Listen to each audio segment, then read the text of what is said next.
안녕하세요. 매주 목요일 한 주간 우리들의 시선을 사로잡은 이야기를 공유하는 오피스아워의 진행자 이상인입니다. 그리고 저와 함께 공동 진행을 해주시는 칼럼니스트 박상현님을 소개합니다. 안녕하세요.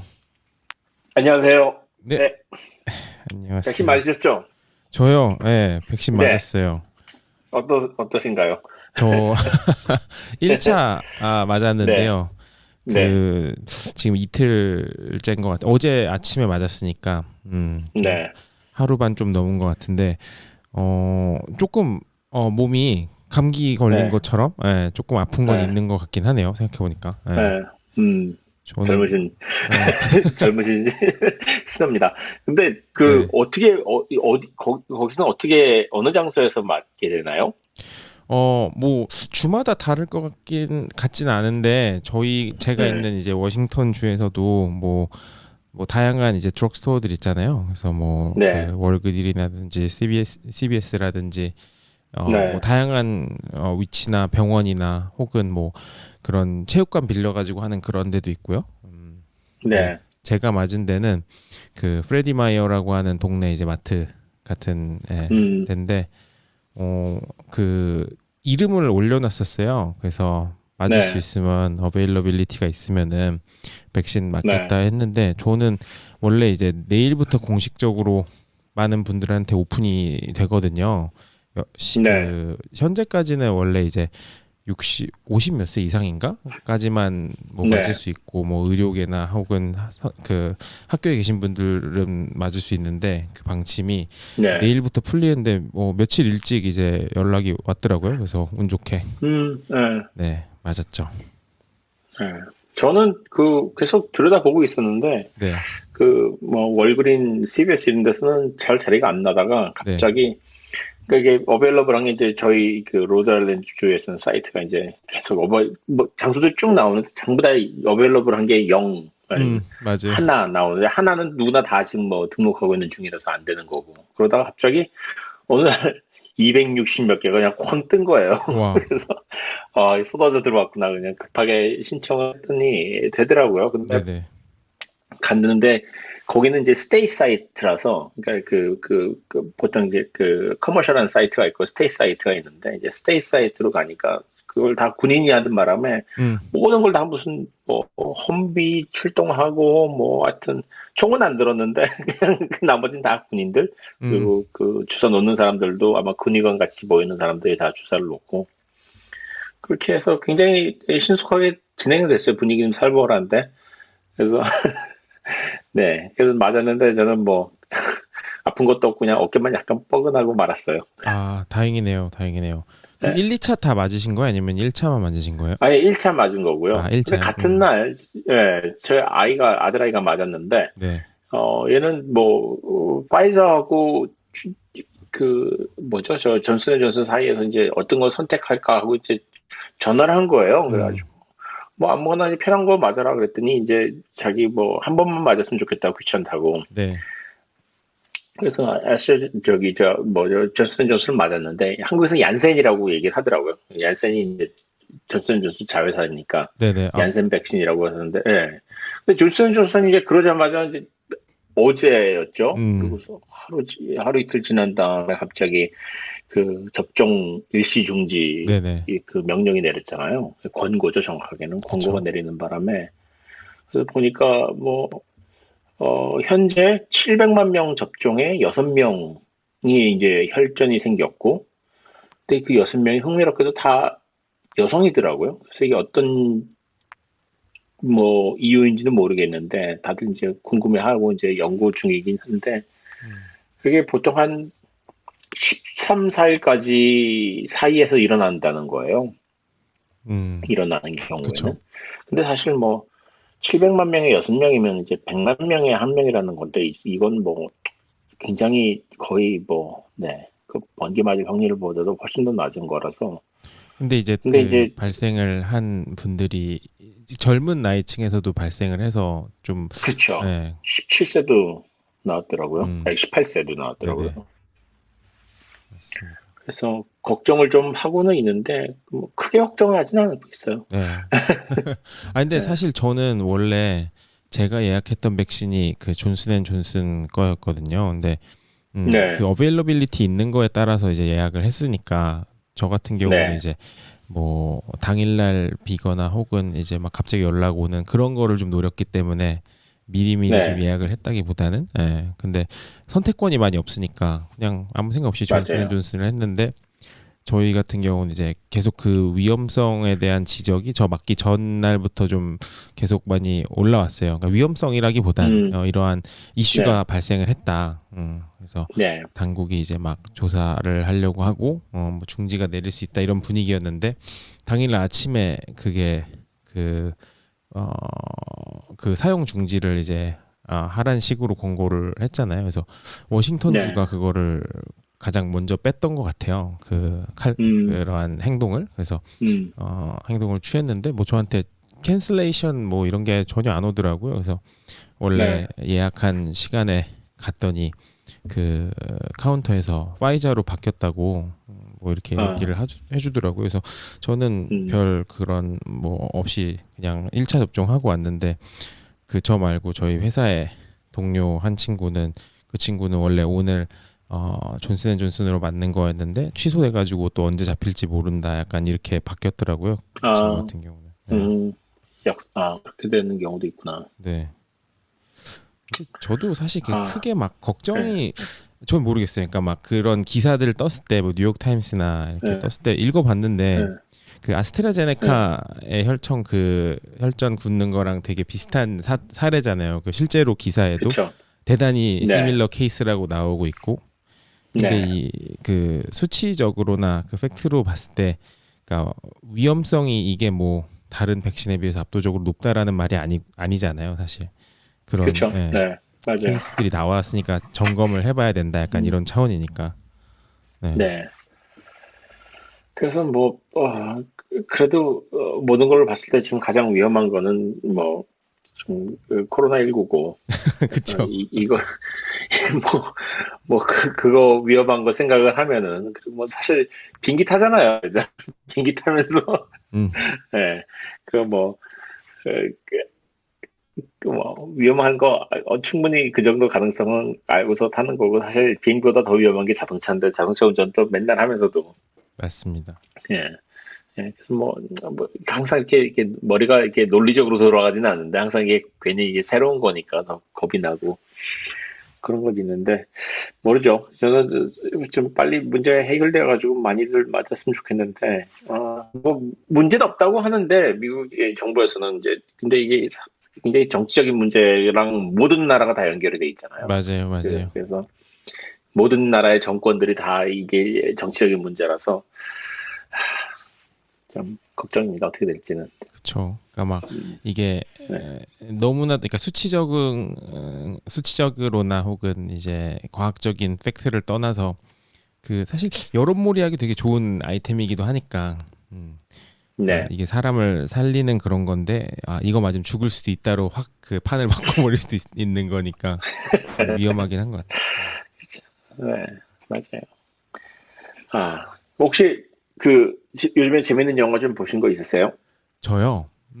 네, 최근에 봤던 재미난 영화라.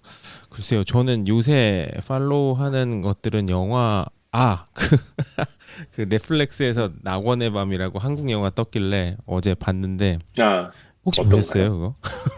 앞에만 보다가 네, 저는 다 못 보고 다 못 보고 앞부분만 잠깐 보고서 어떤 영화인지 네. 보는데 꽤 재밌어 보일 것 같은데 거기서 제가 이제 끄고 잤어요. 그래서 잘하셨어요. 되게 잔인하다는 얘기를 들어가지고 네, 이렇게 봐야 되나 하는 생각이 좀 들어서 맞아요. 아니, 근데 어떤가요? 저는 개인적으로는 그 영화는 그냥 뭐 킬링 타임 정도. 근데 가장 네, 인상 깊은 거는 그러니까 처음 부분을 이제 보시고 주무셨다고 하시니까 이제 좀 중반 네, 넘어가면 차승원 씨가 많이 나오는데 이게 네, 코믹물인가 하는 생각이 들 정도로 차승원 씨 연기가 좀 웃긴 부분이 있어서 그게 네. 재밌었어요, 저는 영화보다. 어.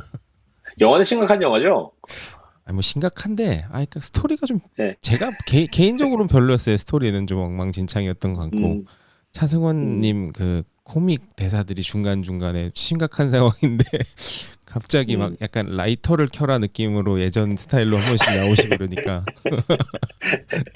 저는 개인적으로 재밌더라고요 그 부분은. 아, 저는 넷플릭스에서 This is a Robbery라는 이게 한국 제목으로는 어떻게 나왔는지 모르겠는데 네. 그 미술관 터는 얘기거든요. 오, 네네네. 네, 근데 이거 굉장히 재밌어요. 시리즈 그 다큐멘터리 시리즈인데 네. 처음에 그냥 그러니까 이게 원래 1980년에 보스턴에 있는 어느 작은 미술관에서 근데 이 작은 미술관이지만 굉장히 훌륭한 작품들을 갖고 있어요. 굉장히 비싼 작품들을 갖고 있는데 이 미술관이 털린 거예요. 보스턴이 가장 그 신나는 그 세인트 패트릭스 데이 음, 때 이제 그 미술관이 밤에 털려버린 거죠. 경찰들이 막 뭐 술 취한 사람들 난동 때문에 막 바쁜 시점에 이제 조용한 미술관을 털은 건데 처음에 이게 시작을 했을 때는 그냥 뭐 너무 극적으로 얘기하는 것 같아가지고 뭐 이렇게 뭐 대단한 건가 하고 좀 보기 시작했는데 한 1편 그 뒤로 가면서 갑자기 얘기가 확 재밌어져요. 아, 진짜요? 저 1편 이게 중간까지만 못 예, 봤어요. 아직. 뒤쪽으로 가면서 확 재밌어지는 게 이 사람들이 그 범인들이 훔친 미술 작품이 네. 이상한 거예요. 이게 진짜 비싼 건 안 훔치고 안 비싼 걸 훔치고 음, 뭔가가 이상하게 시작하면서 이거 뭔가 좀 느낌이 좀 다른데 하면서 이게 누가 범인이지 이거 내부자의 소행인가 이렇게 해서 흘러가기 때문에 음, 갑자기 재밌어져요. 그래서 제가 아는 분이 그 보스턴 출신 분이 있는데 그분이 어릴 때 자라면서 이 미술관 옆에서 자랐다고 하더라고요. 그래서 굉장히 재밌다고 음. 이거 자기가 그 시절을 기억한다고 그때 이제 보스턴 다 뒤집어졌을 때를 기억한다고 하면서 보라고 얘기를 했었거든요. 봤는데 재밌더라고요. 그래서 혹시 이거 들으시는 분들은 제가 강력 추천합니다. 아, 네, 재밌을 것 같아요. 저도 그 트레일러 며칠 전에 처음 뜬 거 보고 이제 어제 밤에 네. 1편 중간쯤 보다 잠들었는데 그 제작진이 그 아이리시맨 영화 제작진이기도 하고 뭐 그렇다고 하더라고요. 네. 아, 아, 왠지 나의 아이리시맨 보스턴 느낌 비슷한데요. 네. 그리고 뭔가 마피아 이런 것도 좀 연관이 돼 있는 것 같기도 하고 재밌을 네, 것 같아요. 네. 네. 거기서 재밌는 얘기가 나오는데 이러는 거예요. 이게 그러니까 마피아죠. 이게 맙하고 보스턴이 워낙 그 맙이 많아가지고, 그쵸. 어, 예, 그래서 무슨 일이 있어서 이게 마피아랑 연결이 될까 이런 얘기를 하는데 거기서 나와서 다큐멘터리니까 다른 그냥 실제 인물들이 나와가지고 얘기하는데 하는 말이 보스턴에서 맙이랑 안 연결돼 있는 게 어딨어 이렇게 얘기를 하더라고요. 보스턴이 굉장히 작은 도시고 실제로 사람들이 그 규모보다 안에서 사는 사람들 중에 다 연결돼 있고 굉장히 작은 사회라는 거예요. 특히 아이리시들이 또 그럴 것 같아요, 확실히. 그쵸? 예. 네. 그래서 그냥 다 연결돼 있대요, 그 내부적으로. 그 음, 바람에 누구든지 뭐 무슨 일을 하든지 한두 다리만 건너면 다 마하고 연결돼 있는 사람들이라서 음. 그건 뭐 그 마비의 연결이 뭐 관여를 안 했겠어 이런 말을 하더라고요.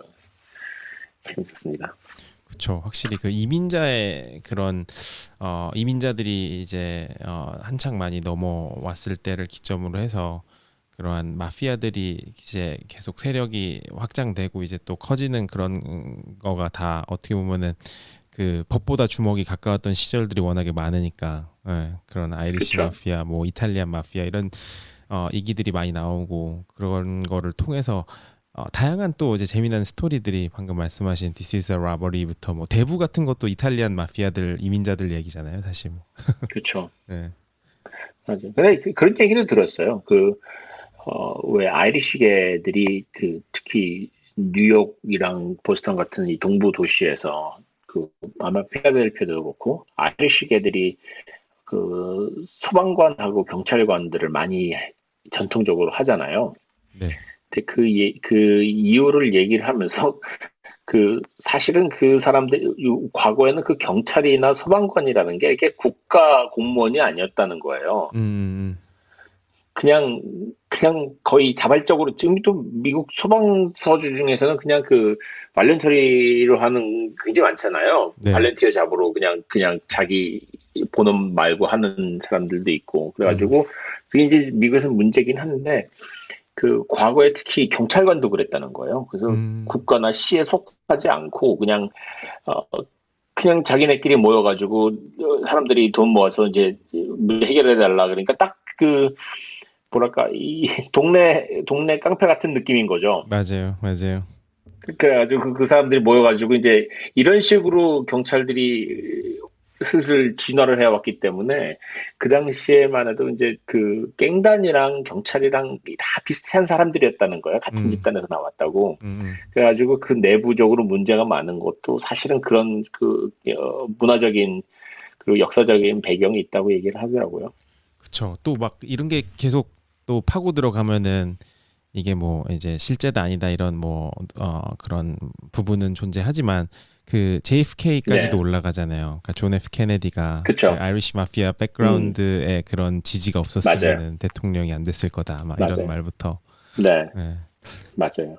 그건 뭐 사실이니까요. 뭐, 네, 음, 그쪽 뭐, 뭐, 금주법 당시에 이제 그 술 몰래 팔아가지고 돈 벌고 하는 이런 얘기가 뭐, 다 이어져 있으니까, 뭐, 그쵸. 그, 네, 재미난 것 같습니다. 확실히 참, 그런 네, 뭔가 이민자, 마피아 이런 영화 소재로도 너무 많이 쓰이고, 네. 네, 아까 말씀하신 그 경찰이나 소방 이런 얘기 하나만 더 하면은 그거 기억나세요? 그 네, 갱스 오브 뉴욕에서 그 바워리 네, 갱스들이 그 막 불난 네. 집 앞에 막 불 끄러 간다면서 불은 안 끄고 막 싸움하고 앉아 있고 막 이런 것도 나오잖아요. 그런 네, 거 보면은 네, 뭐랄까, 지금 우리나라에서 한국에서 이게 경찰이라는 제도, 랑 그 미국에서의 경찰 소방관이라는 제도가 둘 다 굉장히 뭐 겉의 모습은 비슷했는데 그 과정은 완전히 다르잖아요. 하나는 네, 네, 정부 주도고 이쪽은 뭐 미국은 시에서 하는 거고 사실 국가 경찰도 아니고 음, 미국에서는 시마다 다 따로 그게 이제 지금 문제가 되는 거지만은 시마다 지금 제 멋대로니까 근데 그게 그 발전 과정도 그렇고 굉장히 민간에서 이렇게 올라온 느낌이 굉장히 강하고 한국은 굉장히 관주도 형태로 됐고 근데 지금 모습은 다 똑같이 폴리스라고 얘기를 하니까 다 비슷해 보이지만 사실은 굉장히 다른 거죠. 네, 그래서 그런 걸 보면서 이런 이 사회가 이제 비슷해 보여도 다르니까 이게 뉴스가 전달이 되면은 해석이 엉뚱하게 되는 거죠. 맞아요. 그런 경우를 많이 보게 됩니다. 확실히 그런 게 있습니다. 그래서 네, 뭔가 그 네, 약간 그거랑 다이렉트로 연관된 이야기는 아닌데 이러한 다양한 해석의 여지라든지 사용에 있어서 되게 어, 플랫폼들의 역할이 점점 중요해지고 있잖아요. 뭐랄까 디지털 네, 플랫폼이라든지 음, 페이스북이라든지 뭐 인스타그램이라든지 뭐 그런 음, 플랫폼들의 방향성도 되게 중요한데 그 제가 오늘 본 뉴스 중에 인스타그램이 그 라이크 네, 수를 노출을 하는 거를 네, 옵셔널로 네. 제공하는 거를 테스팅한다는 기사가 떴어요. 그러니까 그게 네. 뭐냐면은 사람들이 이제 포스팅을 라이크를 눌렀을 때, 그러니까 내가 라이크 누른 거는 빨간색 하트로 보이죠. 근데 이 네. 포스팅이 실제로 얼마나 많은 라이크가 눌렸는지 숫자가 현재 나오잖아요. 포스팅 밑에 인스타그램에. 네.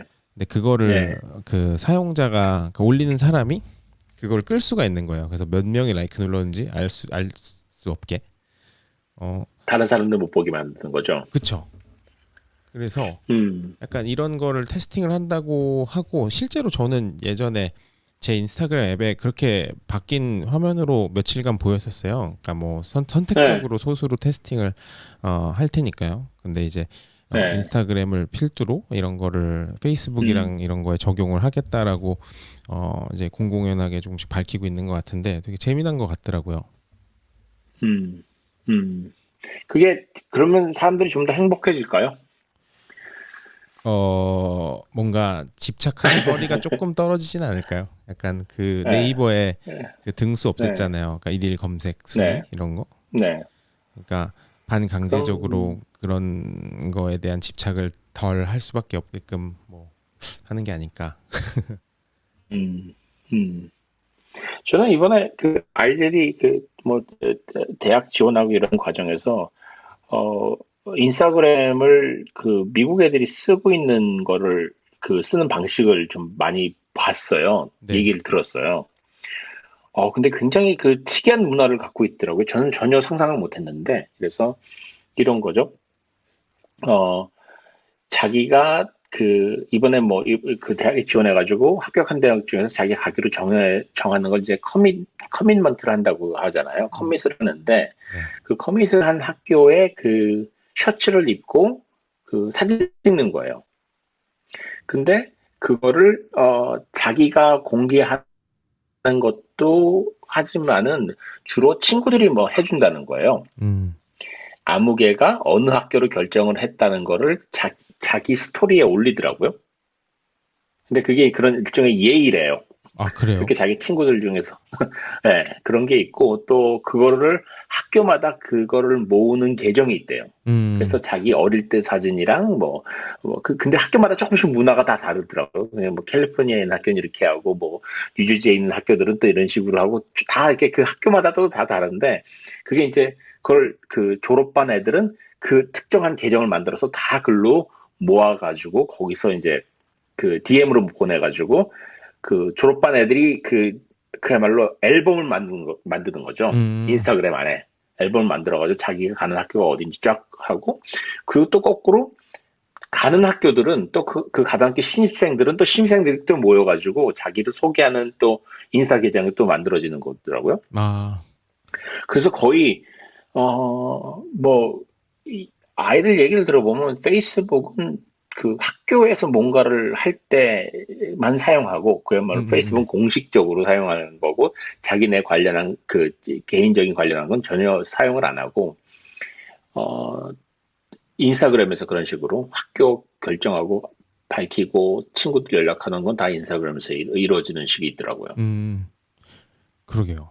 뭔가 페이스북이 제일 좀 애매해지고 있는 것 같아요. 그러니까 뭐 많은 사람들이 네, 여전히 뭐 접속을 해서 사용을 어느 정도는 하지만 뭐랄까 되게 매력도 많이 떨어지고 사용 맞아요. 방법이라든지 이런 것도 너무 약간 이게 좀 사용자층이 너무 섞여서 그런가 이런 생각도 들고요. 혹은 이게 물 그거 관리가 되게 안 중요한 됐나? 것 같아요. 저 네네. 그거 되게 중요한 것 같은 게, 제가 아이들한테 페이스북에서는 학교에서 뭐 하는 걸로 안 하냐 그랬더니, 페이스북 하면은 자기네들한테 제일 먼저 그 떠오르는 거는 학부모들이 모여가지고 그 학교에 학부모들이 모인 페이스북 그룹이 제일 어 유명한데 제일 꼴 보기 싫은 거라는 거예요. 그러면서 그 동네에 그 극성 학부모들, 그 음. 뭐 이렇게 인종 얘기해서 미안하지만 백인 백인 극성 학부모들이 제일 많이 모인 곳이라는 아, 거예요. 거기 그래요? 모여가지고, 예, 별의별 얘기가 다 나오는데, 뭐, 트럼프 지지자에서부터 학교에 그 선생님들 무슨 코비드 관련해가지고 선생님들이 줌으로 한다고 그거 불만하고 비판하는 거, 그래서부터 하여튼 온갖 정치적인 얘기부터 그냥 그 학교 내 싸움까지 다 그 안에 모여가지고 해가지고, 아이들끼리는 음. 페이스북에 그 자기네 부모들이 거기서 그러고 있는 것 때문에 쪽팔려가지고 들어가고 싶지 않다는 거죠. 아. 그래서 걔네들한테 물어보면은 페이스북 그냥 귀찮게 어른들이 시끄럽게 노는 곳 음. 이거고, 자기네들은 인스타그램을 쓰고 인스타그램에서 그렇게 쓴 애들은 보통 공개 안 하고 다 이제 그 프라이빗으로 해놓고 네. 친구들끼리만 연락을 하는 거죠. 음. 근데 그 쓰는 룰들이 또 다 있어가지고 그거를 굉장히 열심히 지키더라고요. 그쵸. 또 나름 그 음, 커뮤니티를 발전시키고 또 물 관리를 해야 되니까. 맞아요. 예. 그러니까 이제 아이들이 좀 더 그 편안하게 놀 수 있는 거고. 그래서 그런 아이들은, 그러니까 예서 틱톡 같은 스타들이 있잖아요. 그 안에서도. 네. 틱톡을 하는 애들은 있는데, 틱톡 하는 애들은 정말, 어떤 애들은 거의 저걸로 돈을 벌 수 있을 만큼 많은 저걸 팔로우를 하는 애들도 있대요. 근데 음. 그런 애들은 이제 특별한 애들이고, 그 외에는 그렇게 일반적으로 공개적으로 팔로워를 모으거나 하는 일은 안 한다고 하더라고요. 음. 대개는.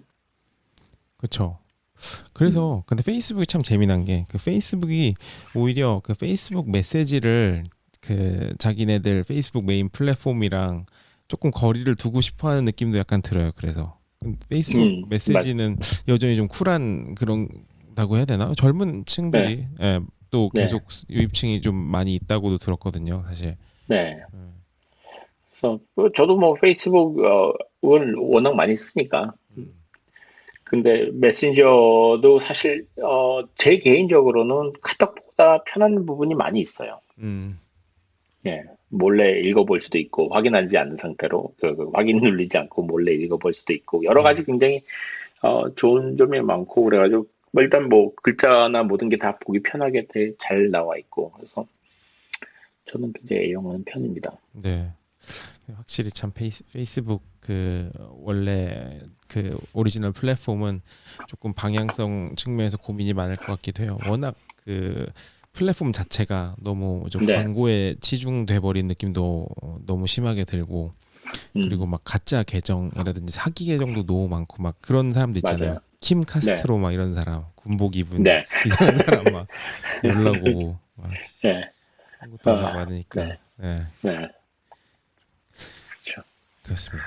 참 오늘 뉴스 보셨어요? 그 코인베이스 얘기가 한참 나오던데. 아 네네 봤죠 저는 봤죠. 그 코인베이스 상장했다는 얘기만 듣고 자세하게 읽어보진 못했어요. 뉴스, 바빠가지고 뉴스를. 혹시 네. 어떻게 됐나요? 좀 성공을 한 건가요? 뭐 그 상장 자체는 엄청 성공을 했죠. 왜냐면 음, 그 나스닥에서 레퍼런스 프라이스라고 해서 그러니까 이 정도 네, 가격으로 이제 합리적으로 제시를 해라 뭐 이렇게 $250를 줬는데 그 네, 처음 시작가가 360에서 팍 시작을 하고 거의 뭐 음, 장중 한때 428달러인가 하여간 한 430달러 어, 선까지 올랐으니까 그러니까 음, 250에서 430까지 올라 버린 격이거든요. 근데 네, 마감 자체는 이제 한 340 정도에서 했다고 해요. 정확한 수치는 아니고 이제 어느 정도 차이가 있긴 한데 대략 한 340불 정도. 근데 음, 코인베이스가 뭐 어떻게 보면은 가장 전 세계에서 가장 큰 거래소잖아요. 그런 그렇죠. 크립토 커런시에. 근데 네, 이러한 그런 플랫폼이 상장이 되고 또 제도권 안으로 한 발 한 발 더 들어오려고 하는 움직임이지 않나 뭐 이런 느낌이 확실히 들긴 하더라고요. 음, 뭐 코인베이스가 사실 뭐 상장하려면 코인베이스가 상장을 해야 되겠죠, 제일 먼저. 그렇죠. 네, 음. 그래서 오늘 계속 그 뉴스가 나와가지고 나중에 혹시 이재희님한테 좀 한번 올라오시면 좀 얘기를 들어보고 싶네요. 네, 이따가 또 같이 말씀 나누면 너무 좋을 것 네. 같아요. 근데 벌써 25분이 됐는데 네. 상희님 저 준비하신 스토리 한번 들어볼까요? 아, 그럴까요? 네. 네.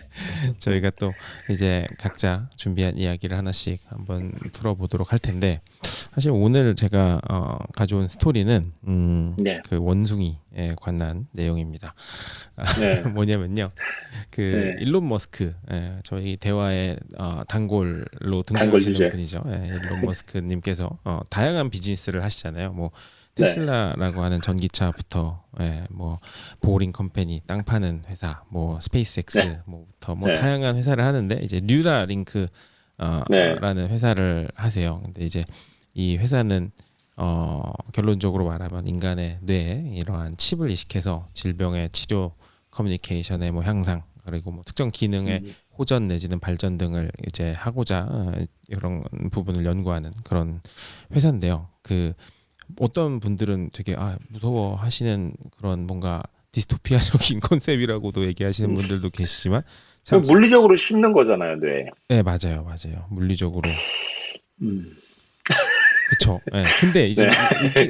웃기면서도 재미난 현상이 네. 만약에 이 소리를 빌 게이츠가 했으면 빌 게이츠 너는 뭐 악마냐부터 뭐 별의별 소리 다 나왔을 텐데 앨런 네. 머스크가 뭐 이거 쿨한 거다. 약간 이러니까 그런가 싶어가지고 사람들은 나도 한번 씌워볼까 약간 이런 현상이 발생하고 있기도 하고 네. 예. 또, 음, 또 분명히 사람 뇌에 심어가지고 뭐 됐다 그러면 뭐 주식 난리 날 거예요. 어쨌든 정작 칩을 안 씹는 사람은 칩 씹는다 그러고 예, 칩 씹는 사람은 또 아무 말 안 하고. 충분히 그럴 수 있죠. 그래서 네. 근데 이제 이 회사가 며칠 전 네. 그들의 유튜브 채널에 영상을 네. 하나 올렸어요. 근데 음, 이게 대단히 화제를 모으고 뭐 유튜브 전체 트렌딩 뭐 영상에도 계속 뽑히고 막 이랬었는데 영상 음, 제목이 몽키 마인드 퐁이에요. 이게 네, 뭐냐면 그 원숭이가 그 마인드 퐁 이제 그 생각으로 핑퐁을 한다. 뭐 약간 요런 네, 합성어인데 그 화면을 보시면 이제 원숭이 한 마리가 탁 이렇게 앉아 있어요. 화면 앞에. 네, 근데 자세히 보면 이제 원숭이 머리 부분에 이제 털이 좀 덜 자랐어요. 그 말이 뭐냐면 칩을 이식하고 얼마 네, 되지 않았다. 그러니까 네, 그러니까 완벽하게 다 자랄 정도로 오래되진 않았다. 뭐 이런 네, 거죠. 네. 근데 이 원숭이가 그 자기 앞에 놓인 스크린 안에 있는 게임을 하고 있어요. 네, 그 한 손에는 그러니까 오른쪽 앞손이라고 해야 되나 앞발이라고 해야 되나 네, 앞손이죠. 앞손으로는 이제 네. 조이스틱으로 막 뭘 조작하고 입으로는 현란하게 뭘 계속 빨아먹고 눈은 지금 이제 보고 있어요. 네, 예, 예, 네, 눈은 아, 스크린을 응시를 하고 있는 음, 거예요. 근데 네, 이제 그 손으로 컨트롤러를 조작해서 그 스크린 네, 안에 박스가 움직이는데 이 컨트롤러 네, 조작을 하는 게 공이에요. 그러니까 공을 움직여서 네. 박스를 맞추면 그 바나나 주스가 보상으로 나오는 그런 구조를 이제 가지고 놀고 있는 거예요. 그러니까 인간이랑 빨대가 주스가 나오는 거구나. 그쵸. 오케이. 뭐 네, 인간이랑 비슷하죠. 그 게임하면서 네, 주스 마시는 거니까. 근데 이게 워낙 또 이제 좋아하는 바나나 주스를 계속 주니까 엄청 열심히 네, 하게 되잖아요. 원숭이가. 네, 근데 이제 이 박스 움직임의 복잡성을 계속 증가를 시키면서 네, 원숭이의 행동 패턴을 점점 넓히고 이거를 음, 분석을 하는 거죠. 머릿속에 박아놓은 음, 칩을 통해서 음, 그 전기 자극을 계속 이제 그러니까 다운로드가 아니라 이제 그 모으는 거예요. 음, 그 칩을 통해서 그래서 음, 뇌가 생성하는 이제 전자적 패턴을 이런 기록을 하면서 이거를 디코딩을 하는 거죠. 그래서 음, 결론적으로 얘가 이런 행동을 하고자 할 때 어떤 패턴으로 전기 자극이 나오더라라는 걸 꿰뚫어서 결국에는 음, 그 손으로 이제 그 조이스틱으로 조작을 해서 공을 맞추던 거를 이제는 음, 생각만으로 공을 움직이게 해서 그 박스가 움직이는 걸 공이 따라가면서 계속 맞추던데 이거를 점점 더 복잡하게 해서 우리가 그 게임 있잖아요. 그 네, 양쪽 화면상에 그 바가 있고 네, 바에서 왔다 갔다 이제 공을 치면서 탁구를 하는 그 게임을 음, 원숭이가 하게 만든 거예요. 되게 음, 어려운 강도로 사람이 해도 정말 어려울 정도로 그러니까 쉽지 않은 그런 핑퐁 게임을 조이스틱에 손을 대지 않고 생각만으로 바나나 주스를 드시면서 음, 할 수 있는 그 영상을 올린 거예요. 그러니까 이게 여기 보니까 네, 어느 단계에서는 조이스틱이 그 아무런 작동을 하지 않는다고 하네요. 근데 그 생각으로 움직이는 건데 원숭이는 조이스틱이 움직여가지고 그렇게 움직이는 걸로 착각을 하게 된다고. 음, 어, 그렇죠. 그래서 무섭네요. 이게 단순하게 뭐 컨셉을 그렇게 할 거다라고 말을 하는 게 아니라 실제 네, 이거를 작동을 하는 proof of concept을 만들어서 공개를 한 거니까 네, 그 많은 사람들의 놀람과 관심이 또 여기에 쏠릴 수밖에 없었고 네, 이게 일론 머스크 계획대로 인간에게도 안전하게 이제 큰 지장 없이 적용되면 사실 엄청난 혁신적인 인터랙션 방법이 생기는 거잖아요. 네. 근데 이거 굉장히 정확한데요? 폰 게임을 저 어릴 때 해봤어도 이건 정말 정확하게 하는데. 그렇죠. 네, 같이 게임해 보면 질 수도 있어요. 충분히. 네, 네. 근데 이 정도면은, 네. 근데 일론 머스크가 이걸 뭐에 사용하려고 하는지 뭐 특별히 구체적인 목표를 갖고 개발하는 건 아닌 거죠. 그냥 이걸 위해서 뭐 테슬라에 적용하지는 않을 거 아니에요. 그럴 수도 긴 하겠지만은. 뭐 그건 나중 일일 것 같고 네, 초창기에는 이제 개인적인 생각으로는 그가 네, 인터뷰에서도 밝히기도 했었고요. 초창기에는 네, 이러한 어 이제 어시스티브 테크놀로지라고 하는데 좀 몸이 네. 불편하신 분들이나 이런 아, 부분을 개선을 할 수 있는 그쵸. 의료용으로 음, 혹은 B2B용으로 당연히 먼저 음. 적용을 하게 될 것 같아요. 사실 많은 환자들한테. 그럼요. 환자들 음, 그리고 비즈니스용 그렇네요. 이런 게 거의 모든 영역에 걸쳐서 그러니까 일반 네, 레귤러 커스터머한테 가기 전에는 일반적으로 그쪽을 먼저 거친다고 보시면 되거든요. 네, 음, 그래서 잠시만요. 지금 사이렌 소리가 네. 아마 들리실 거예요. 저희 근처에. 네. 근데 별로 거슬리진 않아요. 네, 다행입니다. 네. 네. 그래서 일론 머스크가 이제 이렇게 생각하는 대로 인터랙션을 할 수 있는 기술을 발전을 해서 아까 말씀하신 것처럼 어, 이제 신체적인 혹은 환경적 장애가 있으신 분들이나 혹은 메타버스 혹은 음. 인공지능과의 만남 등을 통해서 활용될 수 있는 그런 부분이 정말 많아질 것으로 업계에서는 또 예상을 하고 있는데 저는 이제 그러한 예시 중에 이런 네. 생각을 좀 해봤어요. 그러니까 그 고 스티브 호킹 박사 같은 분이 네. 계시잖아요. 이제 그분이 네. 그 많은 분들이 아시다시피 루게릭 병 때문에 그 커뮤니케이션을 하는데 대단히 큰 어려움을 가지셨던 분이잖아요. 네. 그 생각하시는 그 넓이와 깊이는 정말 뭐 일반 사람이 상상을 할 수 없을 정도로 대단하신 분이지만 그분이 네. 의사소통을 하기 위해서는 대단히 힘든 과정을 거쳐서 말씀을 하셨어야 맞아요. 됐는데 그게 그쵸. 그 움직일 수 있는 근육의 한계가 있잖아요. 그러니까 부위도 되게 네. 정해져 있고 그러다 보니까 그 처음에는 이제 손가락 조금 움직이실 수 있는 이런 걸로 작동을 해서 정말 천천히 그러니까 목소리 나오는 거 있잖아요.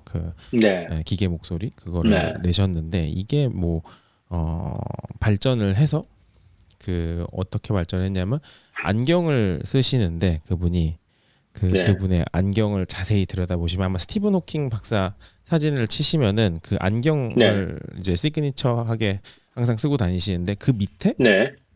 그 전자 그런 전기 이런 패턴을 분석할 수 있는 그런 센서가 이제 볼까지 연결되는 게 하나 보여요. 네, 있어요. 예. 네. 그래서 좀, 예. 거기에 있는 그 센서로 그분의 음. 근육 움직임을 파악을 해서 그걸로 음. 커뮤니케이션을 하셨던 거예요.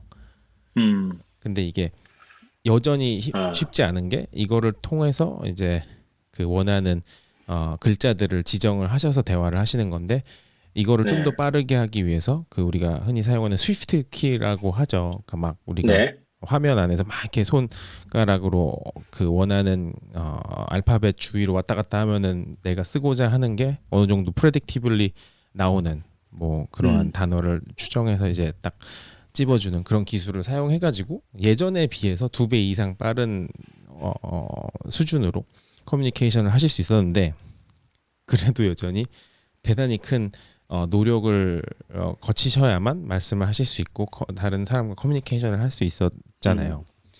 그런데 그렇죠. 이게 만약에 이러한 뭐 일론 머스크 뉴라링크의 이러한 칩이 이 시기 성공을 안정적으로 하고 이거를 통해서 생각만으로 원하는 인터랙션을 할 수 있으면 사실 이러한 중간 과정이 싹 사라지는 거니까 그렇죠. 음. 이분이 신체에 가지고 있는 이런 신체나 이러한 환경적인 장벽이 더 이상 커뮤니케이션상의 장벽이 될 수가 없는 거니까 네. 대단히 브레이크스루한 그러한 인터랙션 방법이 되지 않을까 이런 생각이 음.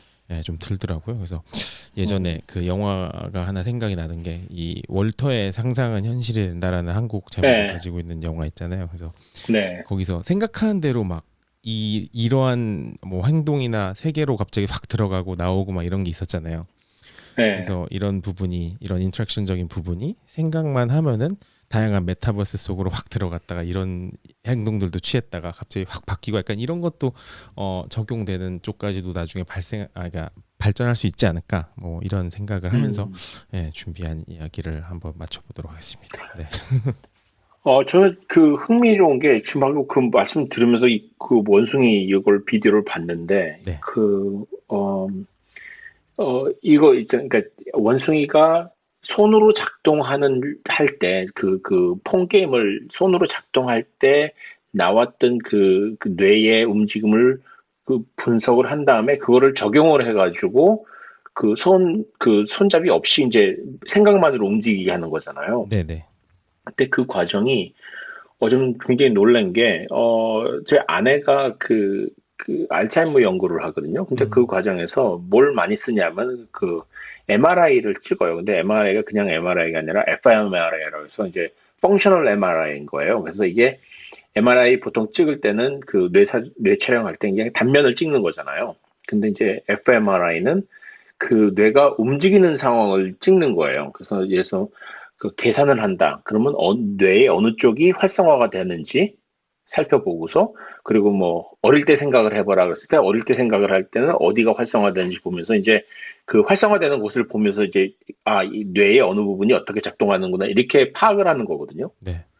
근데 이거는 뭐 그 단계를 확 뛰어넘은 것 같은 거예요. 음. 그냥 바로 그냥 심어 놓으면은 그냥 바로 뽑아내 가지고 그걸 그대로 적용을 해 가지고 실험만 주면은 그걸로 작동까지 가능하다는 거는 와, 이제까지 한 연구하고는 차원이 다른 수준의 연구인 것 같아요. 물론 이렇게 하면 피험자 구하기는 쉽지 않을 것 같긴 하지만은 맞습니다.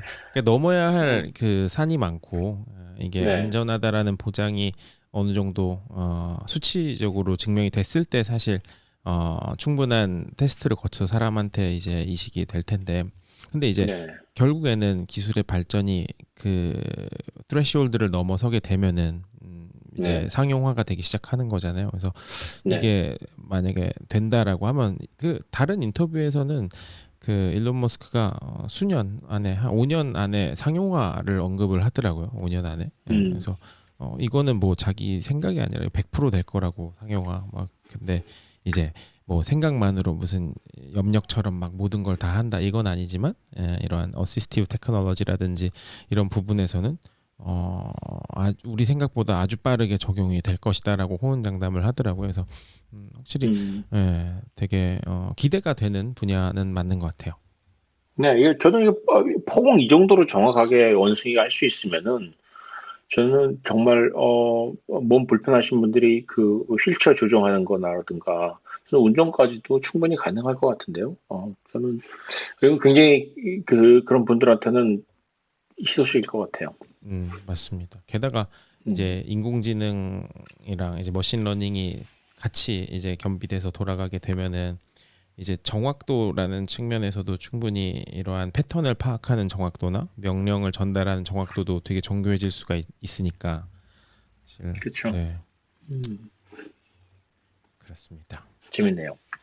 근데 그 말씀하시니까 이게 굉장히 좋은 세그웨이로 그 마이크로소프트가 그 뉘앙스를 인수를 했잖아요. 네.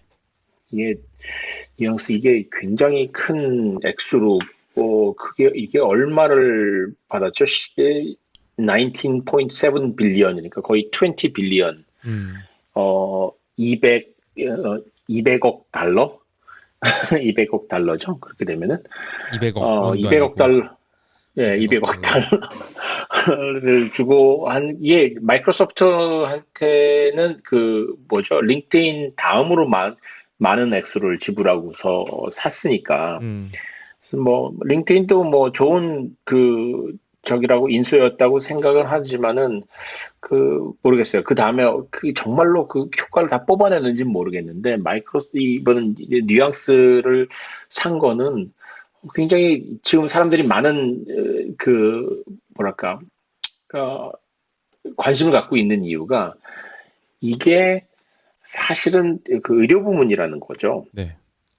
이게 스피치 레코그니션인데 그게 의료 부분 쪽 서비스가 가능한 거고 그쪽에 이미 연결이 돼 있기 때문에 마이크로소프트가 의료 헬스케어 쪽으로 진출을 하기 위한 굉장히 중요한 교두보라고 그냥 모두 다 그렇게 해석을 해버리더라고요. 네네. 그래서 근데 그 얘기를 그래서 열심히 찾아보니까 이번에 그 팬데믹 일어나면서 그 전에도 사실 의료 부분에서는 텔레헤alth라 그래가지고 원격 진료 있잖아요. 네네. 원격 진료가 굉장히 떠오른다고 말은 했었는데 다들 원격 진료가 되면은 이제 특히 이제 미국 같이 이렇게 멀리 떨어진 곳 그 시골 많잖아요. 이런 데서 이 사람들 찾아가는 것보다 그냥 쉽게 할 수 있고 그냥 큰 병원에서 좋은 의사들과 이제 여러 명 볼 수 있고 이 정도로 이제 얘기만 됐는데 실제로 그게 적용이 되기까지는 넘어야 될 산들이 굉장히 많았다가 음. 그래서 이제 그냥 지지부진했었다는 거죠. 그런데 팬데믹 때문에 그게 강제로 그렇게 해버렸다는 거예요. 그래서 굉장히 많은 의사들이 과거에는 하지 않았을 줌으로 진단을 하고 뭐 상담을 하고 하는 일을 하다 보니까 불가능하지 않다는 거죠. 이게 모든 디지털 기술이라는 게 사실은 그 굿이너프잖아요. 이게 더 좋을 필요는 없고 그냥 이 정도면 충분하다고 하는 정도면은 사실 모든 걸 다 바꿀 수 있는 그 변곡점이 되는 건데 지금이 그런 시점이었다는 거예요. 이번 팬데믹이. 네. 그 바람에 이게 어, 그 시점에서 지금 뉘앙스를 인수를 했기 때문에 마이크로소프트가 이쪽으로 나가려는 신호를 분명하게 한 거고 그게 굉장히 큰 효과가 있을 거라고 이렇게 보도가 많이 나오고 있어요. 근데 참고로 이거는 제가 나중에 페이스북 그룹에도 올리려고 그러는데 그 미국에서 의료와 관련한 뉴스를 보실 때 꼭 그 참고하실 만한 웹사이트가 있거든요. 한국에 많이 알려지지는 않았는데 khn.org라는 데가 있어요. .org. 네. khn.org라는 게 있는데 이게 카이저 퍼머넨트라고 캘리포니아 쪽에서 굉장히 많은 아마 시애틀 쪽에까지 있지 않나요? 굉장히 큰 병원 체인이거든요. 근데 이게 음. 비영리 단체라서 근데 카이저 퍼머넨트 시스템에 있는 병원들이 그 뭐랄까 비영리 병원인데 굉장히 좋기로 이제 소문이 나 있어요. 그래서 근데 거기서 카이저 퍼머넨트에서 카이저 헬스 뉴스에서 KHN이라는 웹사이트인데 여기가 미국에서 그 언론사들이 의료와 관련해서 보도할 때 그 참고로 하는 가장 대표적인 사이트예요. 오. 그래서 네, 그래서 그 무슨 헬스와 관련된 뉴스가 나왔다 그러면 일단 KHN에 들어가서 사람들이 이제 거기에 보면 이제 정말 잘 정리를 해놨거든요. 이게 병원에서 하는 거라서 병원 시스템에서 하는 거라서 네. 신뢰도 있고 그래서 뭐 그 NPR이나 이런 뭐랄까 이게 공신력 있는 언론들에서 언론 의료 관련 보도할 때는 여기를 인용을 해요. 그래서 한번 들어가 보시면 되게 흥미로운 뉴스가 많은데 이번에도 이와 관련해서도 그 원격 진료가 얼마나 퍼지는지 관련해서도 이제 KHN에서 보도를 했어요. 되게 잘 정리를 해놨는데 혹시 아마 들으시는 분들 중에서 관심 있는 분들은 나중에 한번 제가 올려놓는 그 페이스북 그룹에 올려놓은 사이트에 한번 가보시면 도움이 될 겁니다. 네. 그런데 그 뉘앙스라는 회사가 좀 재미있어요. 생각보다. 저는 참 뉘앙스라는 회사가 어, 우연하게 봤거든요. 건물을. 그게 매사추세츠스에 있는데 네네. 매사추세츠주의 제가 보스턴 근처에 그 한인마트 중에서 한국에서 제일 큰 H마트 있잖아요. 네네. H마트가 그러니까 보스턴에 두 개가 있는데 하나가 이제 그 MIT 옆에 있는 조그만 거고 음. 다른 하나가 이제 벌링턴에 있어요. 그 벌링턴 매사추세츠에 있는데 여기에 있는 H마트에 가려다가 제가 잠깐 길을 잘못 들어가지고 뉘앙스 건물 앞을 지난 적이 있어요. 그래서 음. 저기 뉘앙스가 한 몇 주 전이었거든요. 저기 뉘앙스가 있었네 이렇게 됐는데 이번에 보니까 이제 그 마이크로소프트가 엄청 나와서 이 뉘앙스 가격이 저 정도였나 싶을 정도로. 근데 2020년 그 매출액에 13배를 쳐줬다고 하더라고요. 그 음. 기업 가치를. 네. 근데 보통 기업 가치를 흔히 얘기할 때 그 테크 쪽에서는 한 10배 정도를 쳐주고요. 매출액에, 한 해 매출액에, 네. 가장 가까운 해 매출액에 10배를 기업 가치로 쳐주는 게 일반적이고, 그렇지 않은 회사들, 뭐, 월마트 같은 회사들이겠죠. 그냥 오프라인 비즈니스를 하거나, 하여튼, 아니면 디지털 테크가 들어가지 않아가지고, 이게 뭐, 기하급수적으로 성장하지 않을 것 같은 다른 회사들이, 상장할 때는 그 가치를 한 2배에서 3배 정도 쳐준다고 하더라고요. 음. 그렇게 했는데, 이거는 13배를 쳐줬기 때문에, 마이크로소프트가 굉장히 많이 쳐주는 거라고 보도가 나오고 있고요. 근데 재밌는 게 이 뉘앙스라는 회사의 그 계보예요. 저도 이게 처음엔 뉘앙스 많이 들어보긴 했는데 도대체 족보가 어떻게 되는 회사인가 하고 찾아봤더니 이게 이전에 이제 뉘앙스가 사실 그 스캔소프트라는 거랑 같이 이제 그 뭐랄까 그 합병을 했는데 이 스캔소프트가 그 제록스의 스피노프 버전이라는 거예요. 제록스가 스피노프한 회사래요. 음. 근데 이 제록스가 사실 유명하잖아요.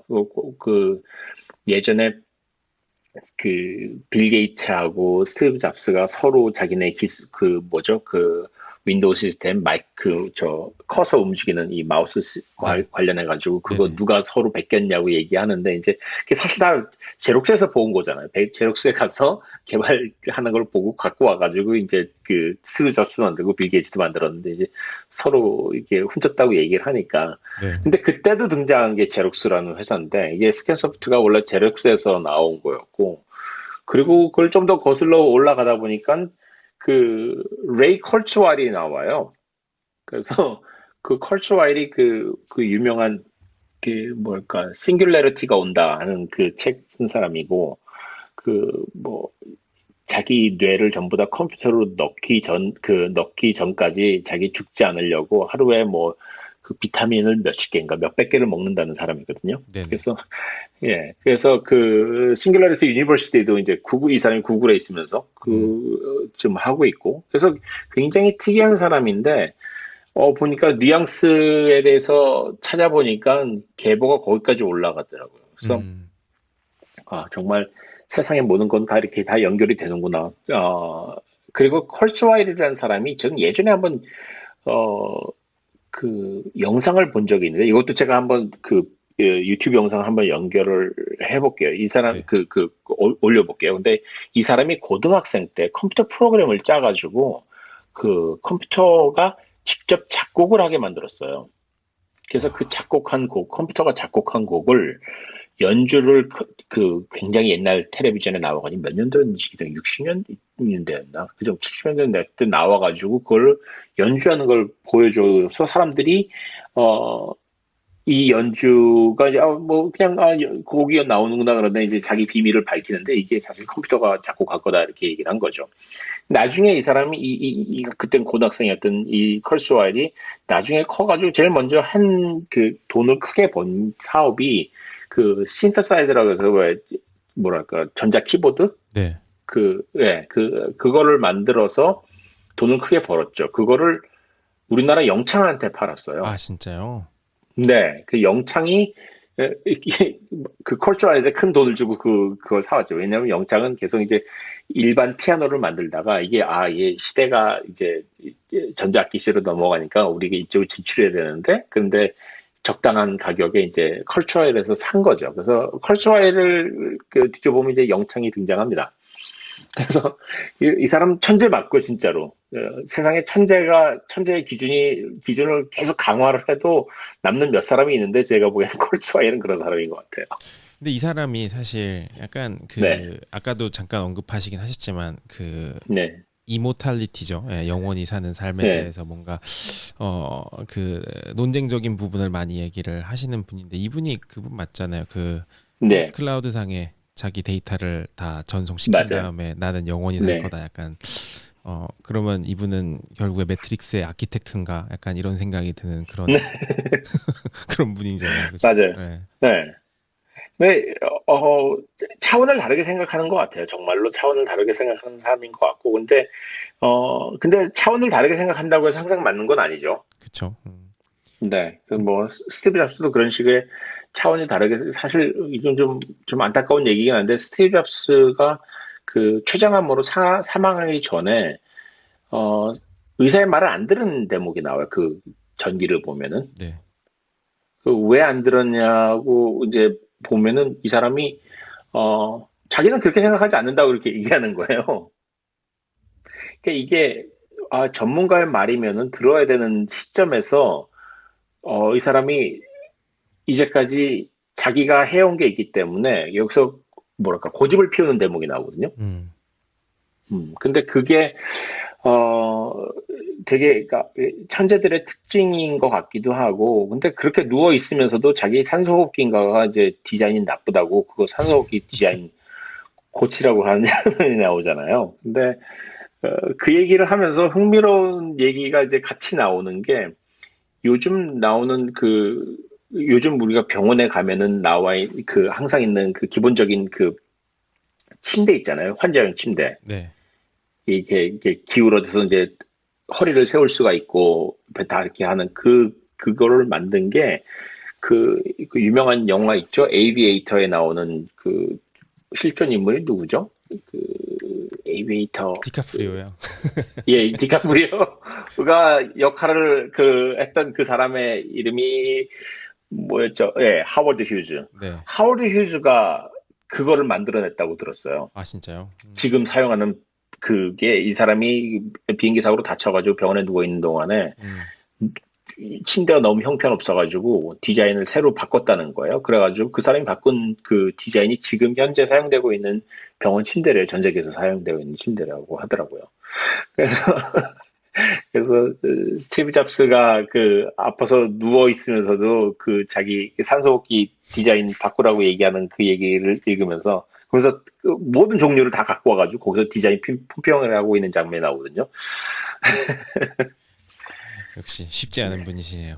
네, 쉽지 네. 않은 분들이고 참 특이한 분들이고 항상 맞는 건 아닌 것 같아요. 항상 맞는 건 아닌데 뭔가를 바꿔놓는 사람들인 건 맞는 것 같아요. 그래서 맞습니다. 그 사람들이 컬처럴이 도대체 몇 살까지 살 수 있는지 보자는 게 비타민 그렇게 많이 먹고서.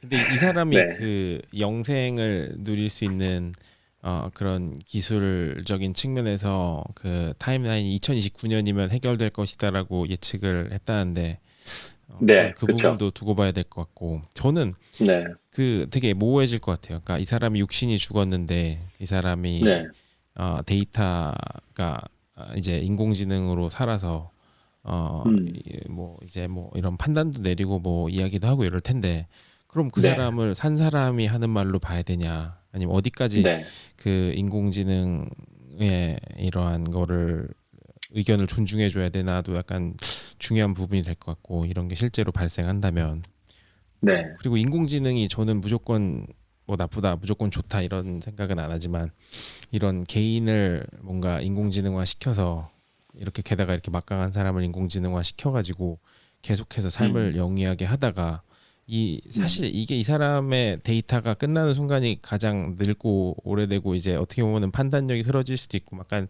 그런 상태의 노년기의 사람일 수도 있잖아요 이 사람은 그러니까 사람에 네, 따라 맞아요. 다르겠지만 근데 이 음, 사람이 자칫 이상한 생각을 먹고 안 좋은 생각을 하면서 막 이런 부분이 반영됐을 때 이 인공지능은 대단히 나쁘게 발전을 할 수가 있잖아요. 게다가 자가 발전을 할 수도 네, 있는 그런 부분이 많을 수도 있고 그러면은 네. 처벌은 무조건 데이터 삭제인가? 그럼 영구 삭제는 되는 건가? 약간 영구 삭제 안 되게 뭔가 수도 쏘았을 것 같은데 막 이런 다양한 네, 생각이 드네요. 네, 네. 인터넷에서 손을 뽑아야 되는 건지. 네, 네, 아이, 근데, 그게, 그렇게 생각하면 또, 뭐랄까, 이렇게, 지나친 것 같은데, 스티브 잡스 전기 얘기를 한 번만 더 하면은, 스티브 잡스가 자기가 이제 죽게 된 상황에서 그런 말을 하는 대목이 나와요. 자기가, 그러니까 뭐 모든 사람이 다 죽기 전에 인생에 대해서 생각하게 되는 건 사실인데, 이 사람이, 정말로 진지하게 생각을 하게 된 거예요. 아, 내가 죽는구나라고